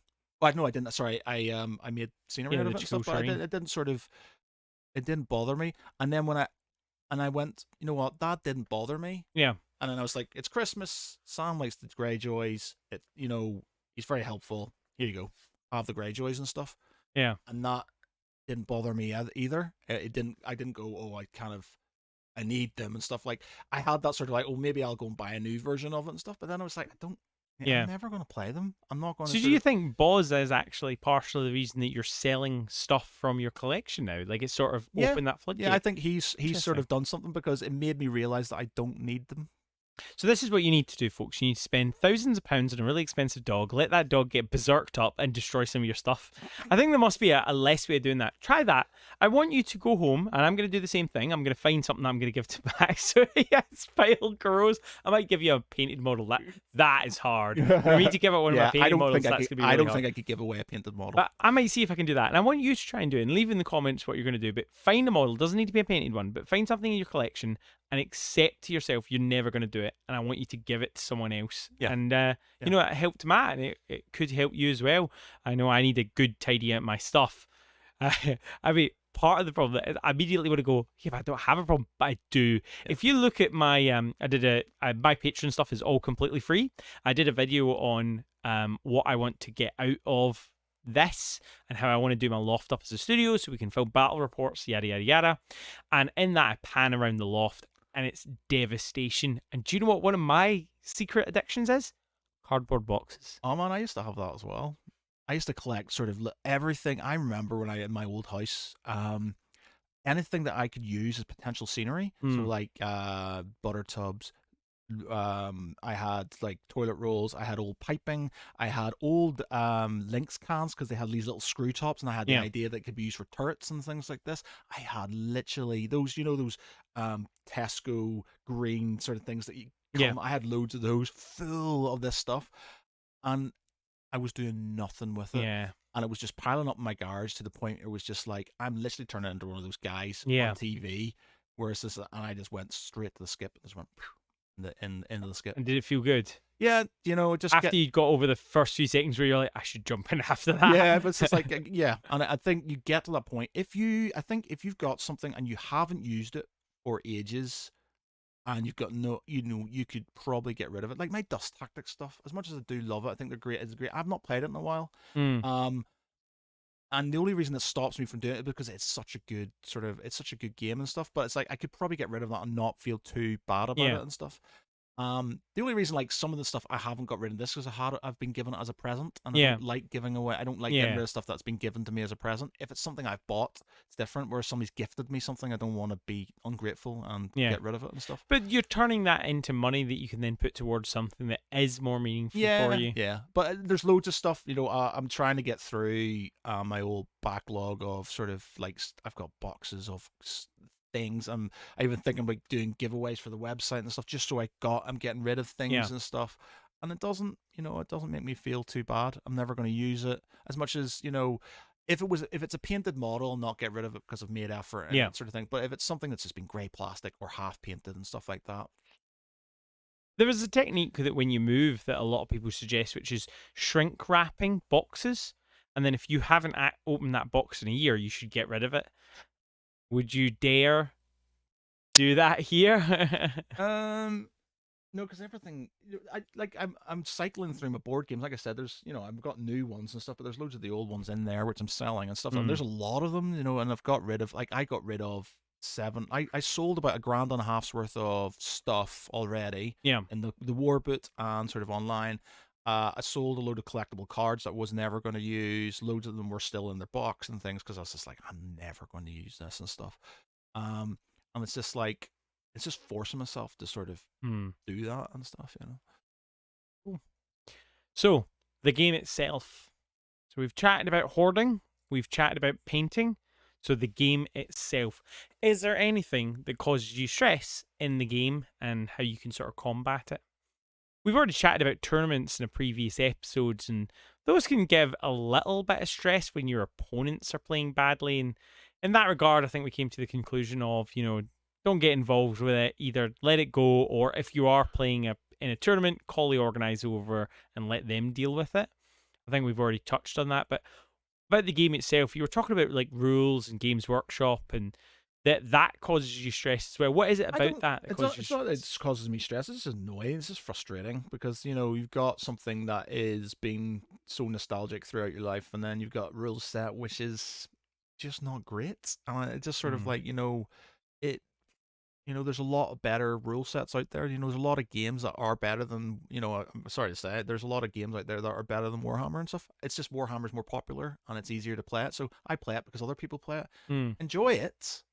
I don't love it. You know, I just So sort of. what makes you not play it? Like why don't you play other games? If I had more people to play with, I probably would. If more But people. as we discussed, tournaments can be created, and you are the change that you I want know, to but see in the the world. thing is, it's like it's laziness because 40k tournaments are dime a dozen. They're everywhere and stuff like that. Whereas Song of Ice and Fire, there was one in London. Yeah. It's or we maybe organize one and stuff, but then there's organizing, and there's the stress of organizing it and all the other things and stuff. Whereas these things are already set up. Somebody else is doing it. I just turn up with my army and play stuff. But when you actually consider how often you get to go to the tournament, when was the last one you got to go to? Last month. It's pretty good. Yeah, I used to do Pretty one good. every month. I used to go every month. I used to have one every month, and I would go to it and stuff. Or every 2 months. And I made it regular simply because I was like, I want to be able to play more games, and I want to sort of paint more guys, and I want to do this and stuff. So I would go if they were there. I would do it. I haven't done it recently because I've had more stuff on my mind, but it's just sort of I probably would do more tournaments. So what can you do to sort of combat that stress of the game system itself? See, I don't change games the easy answer. I don't think the game stresses me out. It just frustrates me. I don't get stressed out about the game, and I don't get stressed out about games. I get stressed out about not playing the games and stuff. Yeah. Like if I've got stuff, I don't get stressed out. Warhammer is what it is. It's love it or hate it. Its rule set is what it is. Its tournament scene is what it is. I'm not bad mouthing it and stuff like that because if you choose to do that, that's the way you're doing it. I don't get stressed out about that. I get stressed out about having stuff and not playing. I get stressed out about having things and not playing, or people who don't want to play and stuff like that. That stresses me out. Playing the game doesn't stress me out because it's a game and stuff. You get anxious because you're losing, or you've done something badly and that. But that's just general being a competitive person and stuff. Whereas the game itself, rules don't stress me out because one, rules if they're stressing you out, it's not a good rule set. And two, most games you can sort of, especially playing friendly stuff, you can sort of house rule stuff. So it's not. I mean, one of the things we did to start sort of alleviating that stress of having stuff and never using it is whenever I went up to Carlisle before blooming petrol became so expensive. You guys can come down and visit me. Wink, wink. Sorry, I mean the people from Carlisle. I don't mean just anyone. No, absolutely. Bring bottle caps with you. But we started making a rotor of this is the games we've played, and we would make sure that the next time we changed to those games to a different game because we normally do like a gaming weekend. More than welcome to come up with us, although he's got cats, so I'm not sure what Boz would do. But but that's what we did, and maybe that's what we should do when we finally get your streaming channel for gaming. I do want to sort of go through it. Like, am I gonna have to start the channel and call it the basic tabletop? Is that what it's going to take for us to do it? Is it going to be another joint venture? Is that what it's going to take? It sounds like it will be, but I'm not editing all the videos. I wouldn't mind doing more Song of Ice and Fire stuff, but there's loads of games like Company. Do you know we haven't played that since you gave me the. Oh no, we. Even though we haven't. I don't know if we played it since you gave me the box. I think we were going to play set. one against the dragon. We want to do something against the dragon, but we haven't. Did we play the Horde game? We did play the Horde game. You did. Yeah, so we have played it at least once since you gave me that. The only game that I think I won against you. And then you never played again. Hang on a minute. Then you never played again. But we played Company of Heroes, which was a great game and stuff like that. That was a lot of fun. Yeah, I would definitely play that one again. It's very sort of tactical and stuff like that, and it's very much a case of, it's a good rule set and stuff, and it's very much, I don't think I would go the Russians again, though. Why? Because of current Because your thing? stupid tank. There was nothing I could do about it. But the thing is, you still won the game, though. I don't care, though. That didn't matter. And it was just because you were forcing me. When I say it was fun, I thought the game system was fun. Yeah. I think there was a bad mat as well. That was my poor decision. You did say to me several times, but I didn't understand the walls that were there. Yeah. Because that just took forever. Like I couldn't get anywhere. And when it seemed like the Russians, the plan was to like horde army, but the problem is if you've only got 9 activation points, having a horde army doesn't really help. But see, that's the one good thing about it is you really have to think, and you were like taking things back and kind of going, I need this sort of, because you only got 9 movement points through your whole army and stuff, and you had really many trucks, and you've got to really you were helping me by just annihilating my trunks with your cheaty tank. Well, that's good. It's a really good game. Like I really enjoyed it. Me and my brother play it, and we've been playing like Sam came in and went, no, we do this, and I was like, no, we do this, and went, oh shit, no, we actually do this. So there's like things we haven't been doing that we do, so you're always learning. I might just give in and just go with the Germans because let's face it, the Russians right now are kind of the baddies. So do you know what? If I'm going to go with the baddies, I might as well go to just so you can say release the tiger tank. I was a terrible person. That was so bad. If you can work out who I was doing an impression, put it down in the comments below, and I will send you a prize from my hoard because that was such a bad impression. I don't think anyone will get that reference. Anyway, I think we should wrap up here and get on to the most exciting part. I've been looking at your black bag and I want to see what's inside of it. So bag. So let's wrap up the main topic. Mental health, folks. Take it seriously. Talk to someone. Talk to your friends. Guys especially were not good at it. And it was just nice to see a side of Matt that I've never seen. There was a tear in his eye. Yeah. So no, honestly, and if you feel like you're getting overwhelmed with hoarding, chat to someone. Chat to one of your friends. See if they can take it. Even if they just take some of your stuff and store it in their house for a little while, just so you can feel what it's like to not have it there. You might go, I didn't need that in my life. Yep. Agreed. Cool. So this section is what we did in the hobby. So hold, lads, hold. We know we want to talk about this. Hold. I imagine this is probably taking up most of your time. I'll go first, and then if I'm wrong and you have managed to fit anything else in, do correct me. So since last time, so we're referring to when we issued this challenge, I have done videos on photographing because I'm really lazy on Instagram. I don't know, you do follow me on Instagram? Yes. I think. Yes. And have you noticed a quality difference in my photos in the last week? Can you see do you feel like you can see a cutoff point? It won't be many, but can you see a cutoff point where you say my miniatures then in my photos improved? I have to say, man, I love the I didn't paint those. You didn't paint those? No, I explicitly say in there, these are my first commission pieces. So I absolutely love Arena Rex. They have the best gladiatorial models. Unfortunately, no, it wasn't me. I was going to say, because because you said you were doing non-metallic metallics and stuff, and I says, oh, he's getting quite good at those, because that was quite good and stuff. No, that's painted by a friend of mine, George, who does the burning brush. Prices are always excellent. That looks really good, sort of like the way to the point I've actually bought myself a light box. Oh, very nice. Well, I haven't sort of, it's turning up tomorrow. I'm not, which is annoying because I've got things turning up tomorrow, some new lights so we can make this look slightly more pretty and stuff, but I bought a light box because if we're going to do a regular painting thing, that maybe I'll. So we have spent a lot of money on this. So if you wanted to get extra footage of this, you get an extra 30 to 40 minutes, as well as an extra bonus episode, which is going up soon. You can support us on Patreon and help pay for, because we've already bought a brand new fancy microphone and lights. This is in deficit. It also costs us $109 a year to host. So it just takes a couple of you, and it would be very much appreciated. All right. So basically what I was showing you there on the Instagram was that I've started using a light box, like you mentioned. And I feel like the response from my followers and just my general reach has gone up through the roof. Because when I'm finishing painting, I try and paint a miniature every single day, which is knackering. But what I would do is I would just hold it and just take a photo just against the backdrop. And it just did no justice for the miniatures. So the best thing I did was spend, I think it was £15 on Amazon. It might even been less than that. And it's just a little collapsible light box. And I just put a bit of felt in the background, black, green, red, whatever. And then I can take a photo in it. Yeah. It just makes for a much nicer photo. Yeah.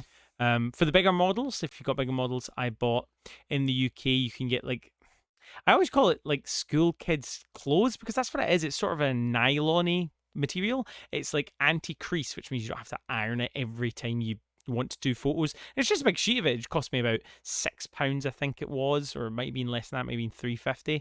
And I just draped that over the top of the dining room table with a backdrop, and then I can take some nice photos. I took some photos of my Sons of Bahamut army. Okay. Do you have Age of Sigmar?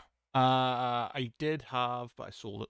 All right, okay. Yeah. I've got one. I've got one guy up there with I can't remember.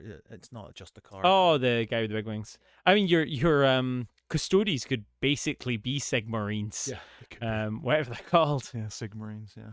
So that's what I spent the previous week doing, was just taking photos. I did a little bit of practice on some of my models. I was mainly using the speed paint to get ready for this by practicing with non-metallic metals. I didn't have a massive amount of success. The speed paint takes quite a while to dry, and that's sort of what was tripping me up. So I did a recent video where I did 5 techniques about speed painting. So it's using dry brushing, which sounds mental, but basically what you do is you do a speed paint, you dry brush, and then you use another speed paint, and it gets around the issue of where sometimes your colors look a bit strange when you try and layer them with speed paints. I did one where you let it dry, and it's basically like chipping. Have you ever used a chipping medium? Yeah. So instead of using a chipping medium, I put like a contrast paint over the top of the model. And then I took my paintbrush and wetted it, and about after an hour, it kind of goes tacky. And all I did was little circles just to create damage spots. Okay. And it actually worked out really nice. I used it with water effects to create more natural looking water, because I find that when you use an ink, it gives a very sort of continuous, consistent blue. Yeah. Whereas with the speed paints, it sort of shattered it. It sort of got like dragged in weird ways, which means that the blue's different intensities, which came out really nicely. And then I had a go at painting over metallics. It looks really good. Have you ever used an ink or anything over a metallic? Yeah. In fact, I think the Judicar you were just mentioning. Yeah, the Judicar. I used his was sort of the big golem guy. Actually, no, he's not. I thought it was non-metallic metal. I used contrast over the top of a grey, watered down contrast to give it a tint. I was with her. I was starting to do a I was going to do like a purple glow to the armor and stuff like that. But that wasn't one of the things. I stopped and started again and stuff because it's like, I'm not sure. But yeah, I've seen it before. It does look cool. Yeah, and it's so little effort. I think the reason I first tried it was on one of the Dreadball miniatures where they're all in like sci-fi armor, and it was just a green ink over the top of silver, and it just worked really nicely. So never be afraid to like combine stuff. Have you done anything apart from this in the hobby, or is there anything that you're planning on working on? That's it. I want to get back to making my my Napoleonic army from Epic. Except you'll be moving on to the next challenge. So. Yeah, well, the next challenge. Yeah, so I did spend a lot of time on this and stuff like that, toing and froing, going back and forth and redoing things. But yeah. That's what I've spent most of my time doing. Okay, then we've waited long enough. So should we do mine first? Since you've sort of already seen mine, because I was using my Instagram, because anything to get a click. So this is a model by Titan Troll. You can back them on Patreon, and basically they give you miniatures every month. So what I went for was the Succubus model, and she's almost finished. I'm doing Matt's excuse. Oh no, Sam. I think I sent you the picture the other day, and I said to you, I still need to do the horns. I just didn't have time to do the horns. I've just been so busy with work and editing videos. But I'm also happy with how the horns came out, just with a nice undercoat. So I'm actually fine. I probably won't do any more, because, the challenge is over. It was today. So, what would you do differently? So what I do? So what I was happy with, I'm going to be a politician and change it. So the first thing, the gold chain, I'm happy with. My non-metallic metals are slowly getting better. At a glance, when you take a photo, can be mistaken for gold. I think I used too much white in some places. I think you need a bit more of a brown layer to it, because you've got for this it does, like I'm naff at doing non-metallic metallics and stuff. I've tried it and failed. But I reckon you need with gold that has that sort of kind of burnished brownie color and stuff. So I think in the recesses, if you had that instead of black, but I'd run out of time, so I just went black. Yeah. It did start off as a very dark brown. One thing that I've never been good at, and remember, please don't take this as an example of how you should layer. This is the layering that you're doing where it's almost more like edge highlighting than layering, where I'm painting a little bit less, but they're not watered down. Well, they're watered down, but they're not like, I didn't do more than one coat of any color, maybe two, but I'm really happy with it. The breastplate, though, not happy with it at all. Well, I'm happy with it, and that I'm never going to repaint it, but that's the difference between me and you. I don't think it's set. I feel like the gold, people can tell that that's meant to be gold. I feel like the silver, it's not clear what it's meant to be. I went too overboard with. Yeah. There's not enough contrast in it, which I know is an annoying word for anyone that's getting started. But if you ever want to know if there's too much or too little contrast, take a miniature, go into something like Instagram or any photo editor, and make it black and white, and look at it and think to yourself, does that look like metal? And the gold, arguably in black and white, I should have brought it up on my phone actually to show you, arguably could look like metal, but the breastplate just doesn't. The colors are all over the Looks nice, place. man. It's not bad. Yeah, it looks fine, and I'm like I said, I'm fine with it. The black was actually my friend's suggestion, but he described it, so it's pretty cool. He was starting off with, I can't remember if he said Fenrisian grey. It's a very dark grey. Then you use a contrast paint over the top of it. Then you highlight with like 3 different colors, and I was like, I'm not doing that. So I took his recipe and turned it into Vallejo, because I think a lot of people struggle with this. They struggle with when someone gives them Games Workshop colors, they can't not use Games Workshop colors. They have to use Games Workshop colors. Are you like that? Can you change your colors? No, man, I've got all kinds. I've got Vallejo, I've got Army Painter, I've got. But Games I mean, Workshop. if the recipe, like you've got those cool Scale 75 instructions where they talk about no, Scale 75. I don't do instructions. I So just you do. don't- Yeah, just if it looks like that color, I use that color. Right, because that's the same as mine. So this is all Vallejo colors, so it's obviously not Games Workshop at all. I actually really like it. What I know he meant don't literally highlight every. Well, he probably did mean Richard. Probably did mean highlight every single strand because he's an amazing painter. I didn't do that. I just dry brushed it, and I'm fine with it. Apart from, there was certain points because the paint will always dry darker than you think. Because when I painted on the highlights, so I wanted like, you know how like when you have really glossy hair, there's like a sheen across it. Yeah. I did that, and I painted it with a really bright white, a really bright grey. And it's gone dark. Like it just straight out went dark. So you can always paint lighter. Yep.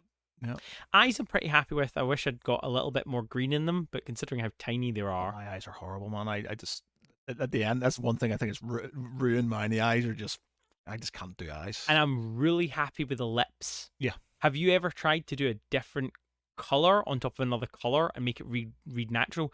It's why, darker skin tones, like black skin tones, are for me so hard to paint, to make the lips look natural into the skin.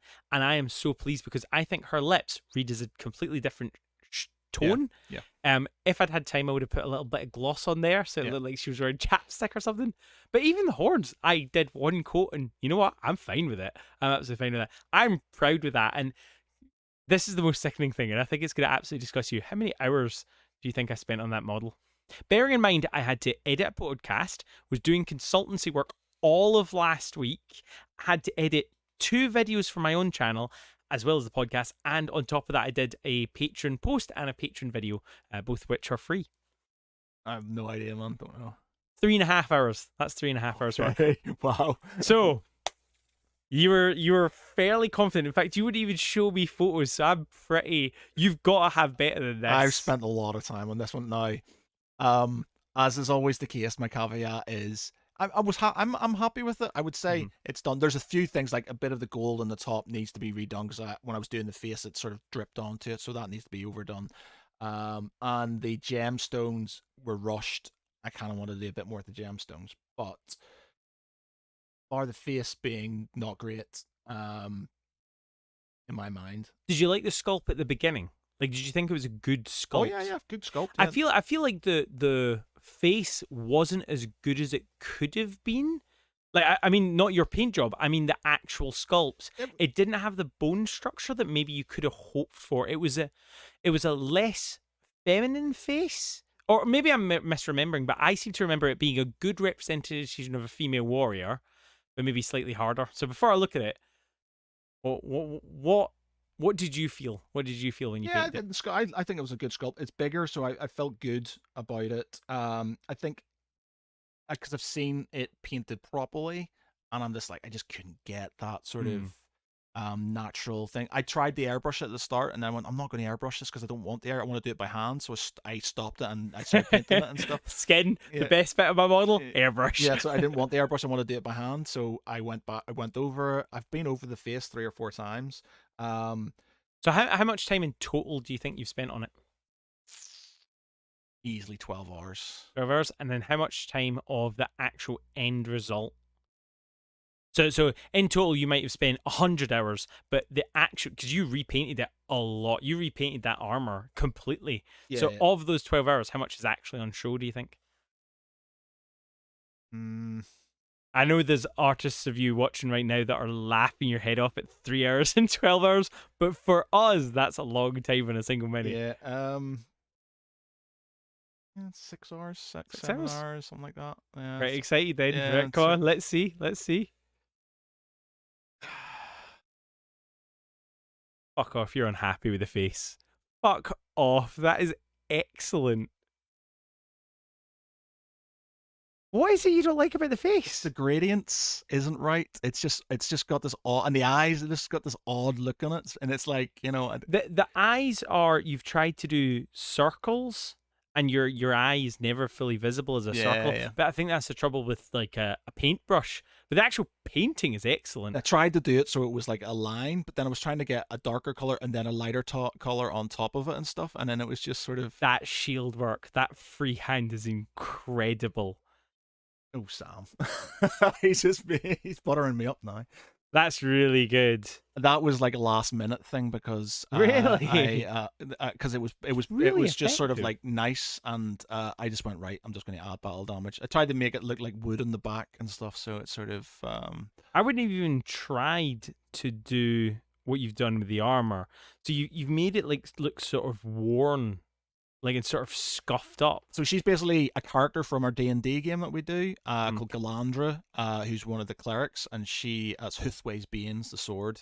So she's one of our characters in our game, and Are I you said, going to give this to that person? no, I won't actually, because she's so this. I've given her for one of her birthdays. I did paint her a model and stuff, but this one I'm going to keep, just because it's my sort of campaign. I kind of wouldn't mind, so I'm going to try and get models that sort of look like characters and playing and stuff. So this is hers and stuff.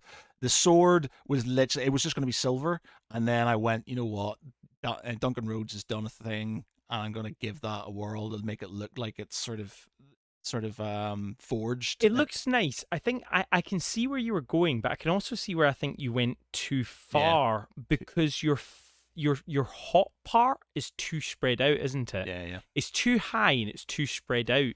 See, the way he had it, and it was a different story. The way he had it sort of glowing from. He said it's glowing from a point, from a certain point. So if I give,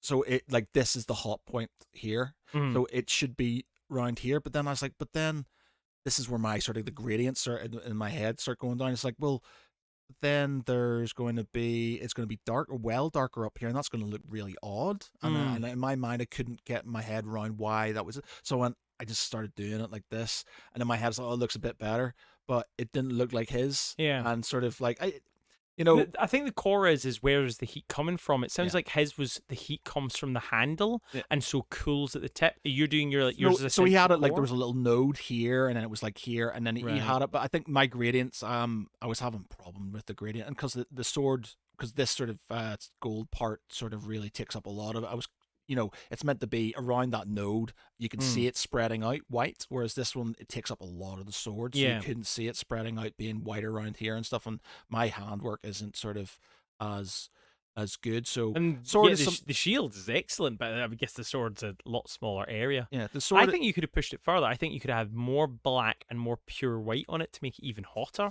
Yeah, well, I was looking. It looks like you pulled back. It looks like I didn't want to overdo it. But it's like the armor and stuff I was going to do. I've done it so it's like it's weathered armor. I've used lots of red is excellent. You can tell that is something that you've got the recipe down. Yeah, for. exactly. Reds, I'm not too bad with and stuff. The gems, again, I'm not very good at gems, so I need to sort of redo. Those will probably get redone at some point. And face, I can live with. It's just not great. Hair's not too bad, to be honest. That's a lot of layers. That's single. I would have liked the same thing, but that's just because I like it. I would have liked if you'd had that sheen on it, like the sort of the gloss hair. But that's just because how I like the model to look. Yeah, well, that's like this is the way it is and stuff, and so I'm happy with it. My gold, I think it's really nice. I'd be proud of that. Yeah, my gold isn't too bad. I haven't done like the proper silver highlights on it yet and stuff, but as it is, it's it's as close to when I'm sort of happy-ish with it when I start signing my stuff and stuff. Do you know what the thing is though? Do you know what's really unfair? I think if we put this, if you're feeling brave enough to put it on Heavier Metal with mine, and we'll just do a blind voting, I think you will struggle to take a nice photo of it that justifies it, if you see what I mean. I think that's going to be very hard to. I think you're going to have to do like 2 or 3 photos, which I don't know if you can do in a poll.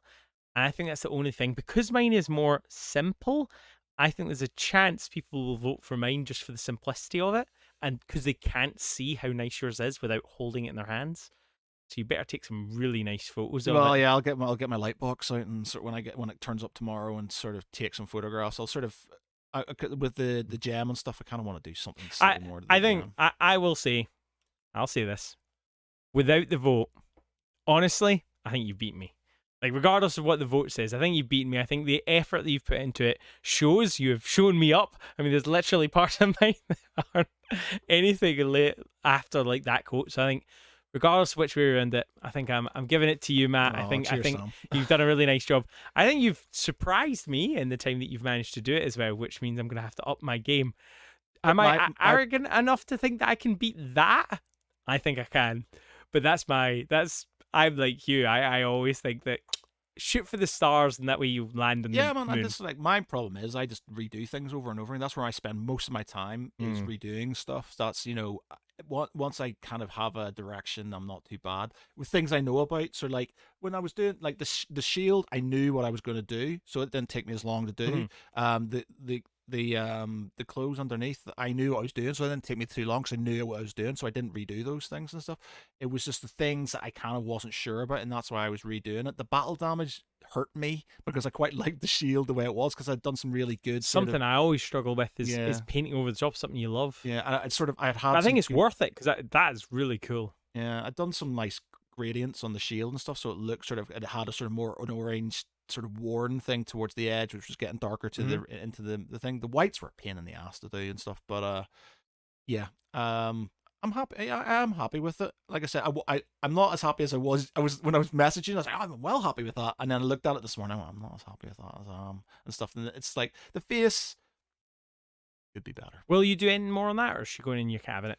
Honestly, tell me honestly, because I'm not going to do anything. I am potentially going to redo the gems because they were rushed last night. The purple looked really nice. It does, but it's just that I mean, a wee dash of white and then job done. I just need. I kind of want to put a gloss varnish on it and stuff to sort of. Same with what I want to do with her lips. Yeah, so I might do some edge highlights with some silver. It's pure silver on the gold, just to sort of give it a bit of a kick.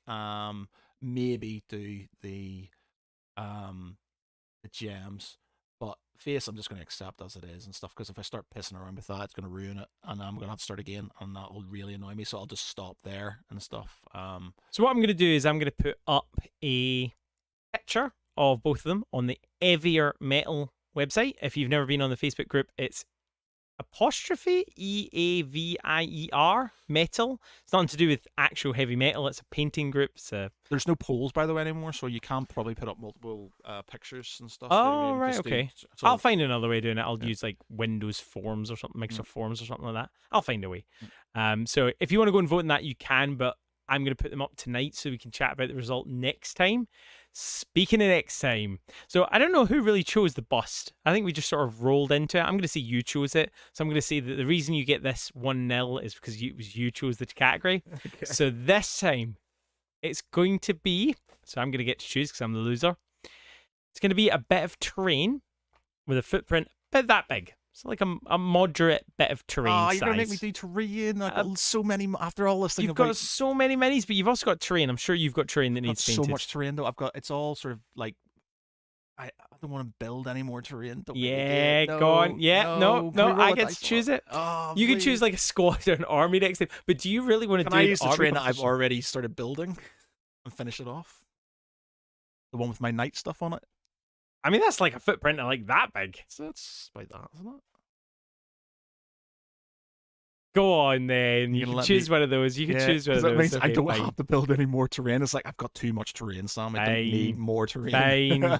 I'm going to be building mine from scratch, so I want people to take that. Mine was built from scratch, just not recently. I'll also post it up at the same time, explaining what the challenge is. So if any of you want to join us, you are more than welcome to. Although, hang on a minute, will they?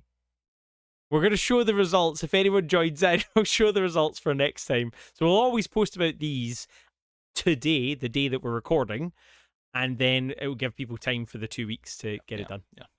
Fantastic. Lovely. So the last section of today's podcast then is the news. I don't really have a massive amount of news. I mean, one of the things we were discussing about the fact that there's been 3 codexes in really quick succession. New Eldar, it's just come out. New NIDs. The new NIDs, they've got this horrible new, can't even remember what it's called, but new beastie. Yeah, of Mortex or something, the spawn of, and it injects it. Yeah, so that was great. It's like how to break the game is basically you got it. If it does any wounds on you, you're infected, and it gets a lot of attacks. If it does any wounds on you, you're infected, and you roll a dice on your next go. On a 1, 2, or 3, you take D3 mortal wounds, and it's gone.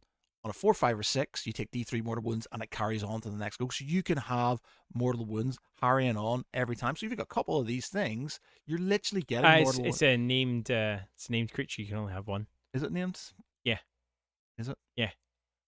I mean, assuming that they've brought it back with the same rules it used to have, but it was a named creature. Ah, right, okay. The other one I wish that they bring back is it's this big souped up. I don't know if they might have had it in the last edition. This is how hook I am, but it was like this one that ate loads of Eldar, the Doom of Mortex or something like that. It's a massive psyker one. I always wanted a model for that because I used to run loads of Zone Thropes. Yeah, because I just thought they were cool.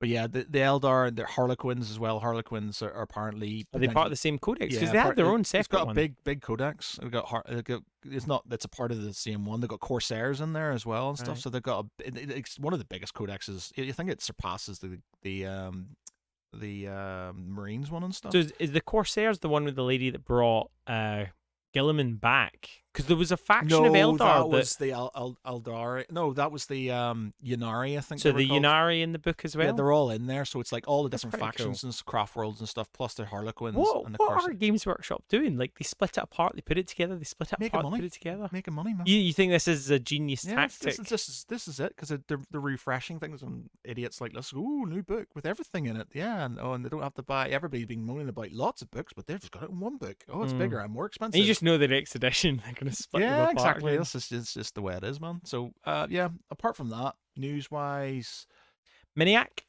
Did you see Miniac's news? So it seems like there's a trend, and I'm just jealous. That's all it is. I want to be a big YouTuber that makes products, because that's one of the things is when you are a YouTuber, you don't really get much ad revenue unless you've got like millions and millions of views. You know, the CRM, as it's called, is like $3 per 1,000 views. You know, it's nothing. So you have to make your money in another way. So most of the time, YouTubers have like almost a side hustle to their side hustle. And for miniature hobbyists, that tends to be a product that they sell. Yeah. So we had Squidmar. He's released a bunch of them. He released one that was busts. He's released an airbrush. Yeah, I saw him doing his bust. Paintbrushes. Yeah, I saw him doing his bust. Yeah, well, that would have been the one you were painting. That was one of the adverts for it, which is really good. I don't think Ninjon's done anything yet. I'm sure there was another one that someone did, but Miniac's the latest one, and he's released some models, some really nice. So you're Wood Elf players, Sylvaneth or whatever it's called. Yeah. I'm not a player, but I like the models. Have you seen the models that he's released? No. As of recording, it's still on, but I'm afraid if you're listening to this after the fact, you may still be able to get in on the, what's it called, Kickstarter backer thing. All right. What's it called? The Pledge Manager. Yeah, Pledge Manager. You might still be able to get in on the Pledge Manager. But basically, he's selling some nice ones, and as an artist, he's obviously someone who knows what miniatures are good for painting. So he's made one that's these, he's made one that's really good for like skin tones. He's made one that's really good for like wood tones, and he's done one that's really good for, I can't remember what he said it was, fancy other tones. Models like that, and I look at them and it's like, oh, that's so natural. You know, it's the same when I was growing up. Like you'd have all these old school. I used to have this awesome old school model painting book my dad had with like World War II stuff in it, and they even then, without sort of, you know, what we've got now, just like so beautiful some of the stuff, and I always was, I'd love to be able to paint like that. I mean, you're the kind of person who has bought miniatures for, I guess, did you love the busts, or did you love the idea of painting them? Like, I just like the idea of painting busts and stuff, I think, and you know, for me, because it helps you sort of progress with your painting and stuff. So it's just, I like, because they're bigger, I can maybe put a bit more, so I can think about them a bit more and stuff. Yeah. So you would bet. So he's released 35mm ones. I cannot justify the 75 ones. I can never bring myself to buy a model just for the sake of painting it. I see models, I'm like, oh, I would love to paint that, but I'm like, Sam, you got a million other miniatures. You're the exact opposite of me. You have no real compunction by the look of it. You've spent a lot on miniatures like this. But miniatures like this, it's my friend has a printing thing, and basically he sends me a bunch. I paint them, send them back to him. I get to enjoy painting them, get some stuff to put on my website, and he'll owe me, and he uses them on his his stands thing. So it costs me nothing, and I do enjoy doing busts because I think they're a really good palette cleanser. So that's what he's selling, but he's also selling the brush coffin. Yeah. So now this has really kicked up a storm. It's $30, which is not that expensive considering it's a nice tin that's branded. So if you're a fan of Miniac, cool. I mean, a t-shirt from him costs like that much to get shipped over here, and it's got 2 levels of high density foam. I don't think it's a con. I think it's not what I think. fine. Bear in mind, a brush will cost you like a good brush will cost you about $5. Yeah. And so to getting a specific case, it's 2 layered, so you've got 2 high density foam ones that are shaped for brushes. Yeah. I think just people just hate storage. I think like when you bring up, you don't get brushes with it. It's just a box. No, it's just a box. Oh, okay. $30 though. I still think it's good. If you like Miniac, I said, you buy a t-shirt for $30 maybe and stuff. So it's not. And it's high density foam with the shapes for brushes. Yeah. High density foam isn't cheap. In the end, if you don't like it, don't buy it. Exactly. Yeah. He's very succinct, isn't he? He's straight to the point. I like it. Don't like it, don't buy it. Simple as that. Fantastic. Well, I hope you've enjoyed this episode of Hobby Hoarders podcast. I've already forgotten. Oh, it was, of course, about mental health. If you enjoyed the podcast, you can help us out by leaving a comment, telling your friends, rating us on Apple Podcast or any of the other places that you can get your podcasts. If you really enjoyed it, you can consider supporting us on Patreon. Helps us cover all of the costs. In exchange, you get an extra minimum of 30 minutes every single episode and the occasional bonus episode, full-length episode that only you, the good patrons, get. It doesn't cost much either. Go and check it out. But I've been Sam. I've been Matt. And this has been the Hobby Hoarders podcast.